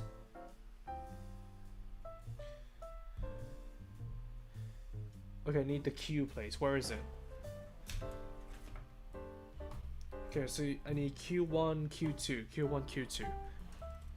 Is the real great 00 Rises frame long lasting, or will it eventually buckle? I mean, the real great 00 Riser is based on the real great Exia. And actually, I'm gonna show you the carcass of mine. So okay, so what is it? The 1, 1, 1, 2, 2. Excuse me. But I'm midway into building one of my 2 new real great Exias, and already the leg frame feels loose. So the 00 Riser with no upgrades to the frame, forget it. It's not gonna withstand all of that weight. So it will eventually buckle, not unless you have an action base.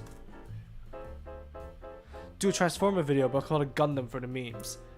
So I'm gonna piss off everybody the way they pissed us off. No, actually, Adicox, I have an idea. Maybe if I'm lucky enough, I'll find another copy of the Gundam Finice Liberta, and I'll do a re-review of it. And then I'll piss everybody off by saying that it's a transformer. So, okay, okay, wait. How do we use this again? Okay, so this should go in like that, like that. I'm gonna assemble it like this.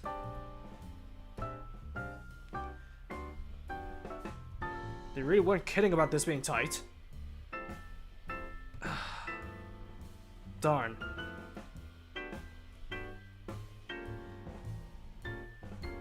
Even with the tool, it's not the easiest thing in the world, but we got there eventually. So that is the right hand. No, that's the left hand. Don't get the saw a Transformer model kits a while back. Well, MP4 for Optimus Prime. Don't get the MP4 for 500 quid. It's not $500, Revan. 500 quid means 500 pounds. That means it's bloody expensive. I'd rather spend that on the perfect grade Unleashed new than a Transformer. And you know my opinions on the perfect grade new as it is. Jeez, that's tight! How do they expect people to remove this thing if it's that tight?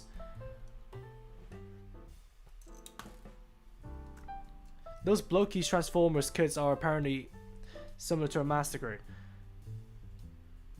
Ugh, Jesus Christ. They have a knuckle joint, but you cannot push this thing in because the knuckle joint gets in the way. And then if you try to hold it by the wrist cuff, that pops off. Alright, there we go. Now my fear is that this joint is too narrow and too fragile to support the rotation of the wrist. All right, we're on the home stretch. We're safe for now with this hand. Time to repeat that process with the other one, I suppose. This is getting far too scary for me. Gundam Nyan flashbacks, mate. With those stupid C-clips. And yeah, by the way, I really have a bone to pick with the Gundam Nyan just because of its C-clips. I don't know what people think of the Gundam Nyan in the reviewing space, but to me, mate, it's a nightmare-inducing kit for all the wrong reasons. And I'm just gonna come out here and just call a spade, okay? I'm not gonna sugarcoat any of its issues. And because it was so consequential of an issue that I really cannot ignore it, especially for it being a premium Bandai kit. And with the parts being hard to replace. Sand it. Quote of the day, geez, that's tight. For God's sake. People are gonna quote that and then do R34 art on my avatar. Sand it. Yeah, maybe I shall. I shall do it with, where are they? With my ruined 400. So that I don't chip too much of it off to ruin the rigidity. But then again, these are open hands. And the fingers no wait. They have custom palm parts. And then the rest of them are on here. Okay, so the open hands, as far as I can tell, they have custom palm parts.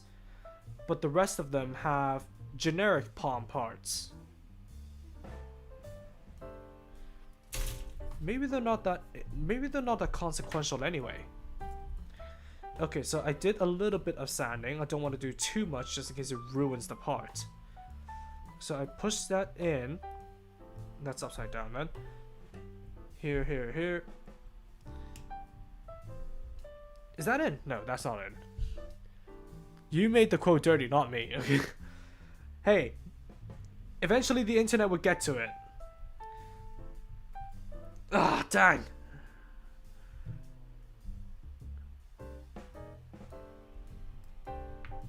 Ah!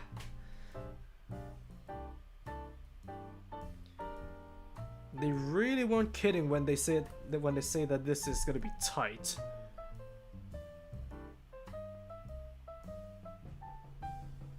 Let me try it from underneath.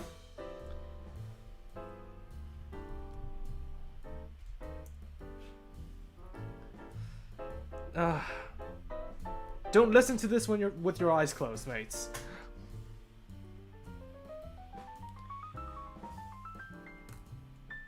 That has nothing to do with it.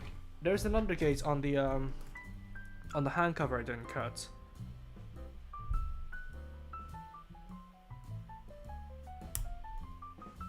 Alright, that's sliced off. More mecha neat hand lightning. Back from getting snack and coffee. It's 8 o'clock on my side. What, 8 p.m.?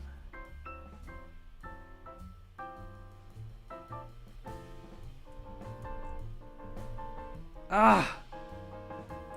Dang it, I really couldn't do it. Alright, let's check. So it's like this, like this. Am I really going to be spending another 20 minutes on this?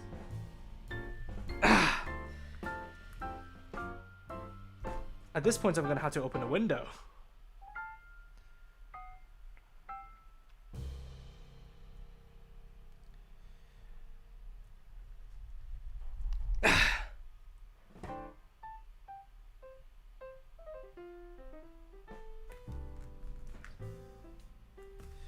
Oh, jeez.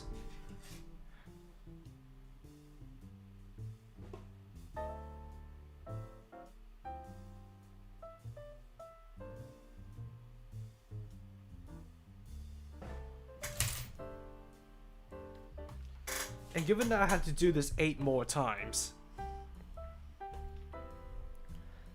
this is gonna be frustrating. Make school dirty, proceeds to grunt down Mike sus. Yeah. Yeah, that's your imagination talking. ASMR tuber now? No. So I'm trying to troubleshoot this. Seriously, I'm just trying to troubleshoot this. Are they all the same? The wrist joints are all the same.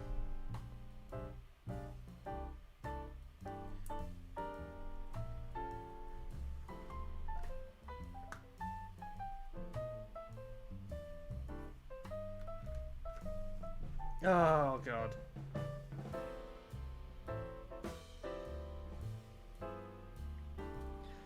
Must be some... I don't know, I see some flashing inside, so I'm just gonna widen that a little bit just to make it a tad easier. These are open hands, so they don't really need to support the weight. There we go, finally. Jesus. Keep your hands where you can see them, otherwise you end up like DSP. Come on, mate. You know I'm holding something that is not that, but that wrist went in. Oh, because I sanded it, that's why. But yeah, here we have the Alkaid Pink 2 with the default open hands and with its arms and waist. So finally, after 3.5 hours, I can call the stream off. So I'm just gonna have a moment of silence just to admire the progress we've made today for this thing. And honestly, with the open hands, they're quite dainty. 2016, I mean, 2026. Is the Nyan well received, or was it the Xerius? The Xerius, I suppose. I don't know the Nyan. I haven't really seen reviews of the Nyan. But I'm gonna probably watch reviews when I'm done with the kit. But yeah, I thought it was brand of paint you're working on. No. But that's basically gonna wrap it up for this stream. And I'm gonna update you guys on whether or not I'm gonna do another stream for this guy. Because I'm definitely gonna be building it on stream. I just don't know when. So I'm gonna do a little bit of studying at the moment because from the looks of it, the legs are gonna be taking up about 4 pages. Yep, 4 pages, definitely. And then we can move on to the weapons and the gauntlets and whatnot. So, I don't know. I'm gonna update you guys after I'm done with the Legend Gundam stream on Monday to see whether or not I feel like streaming in the next week. But so far, I'm definitely gonna be finishing the other hand options off stream, if I could. But if not, we'll go through this process 8 more times. But yeah, so what do you guys think of the looks? And while you guys look at it, I'm gonna give you guys an update. So again, I'm gonna be streaming Demon X Machina Titanic Scion tomorrow. Hopefully do more research before the kits come out. And on Monday, I'm going to be streaming the Legend Gundam, and hopefully with that, I'm going to be getting the high grade Gundam Nyon video done. And then within 2 days after that, I'll get the GN Flag and the Gundam Pluton done. So hopefully everything will be sorted. Hopefully everything will just go smoothly in that way. But that's that. So thank you all so much for popping by. So far, do you recommend this kit? Yes? Depends on which version of the kit, I guess. Because I do have the deluxe version, and I'm gonna do the base myself. I'm gonna do the wiring, the base. Just gonna build the base off stream, because this intricate wiring that I may need some help with. May need some real-time help with. But anyways, that's gonna wrap it up for this stream. We've made good progress today, and yeah, we had quite a lot of fun yapping about random stuff, and just hanging out. Like, this is the ideal stream that I want to do, so maybe next time, especially with the Legend Gundam, we will get more viewers in. But that's it for me. Thank you all so much for hopping by, and I'll see you all next time. Good night.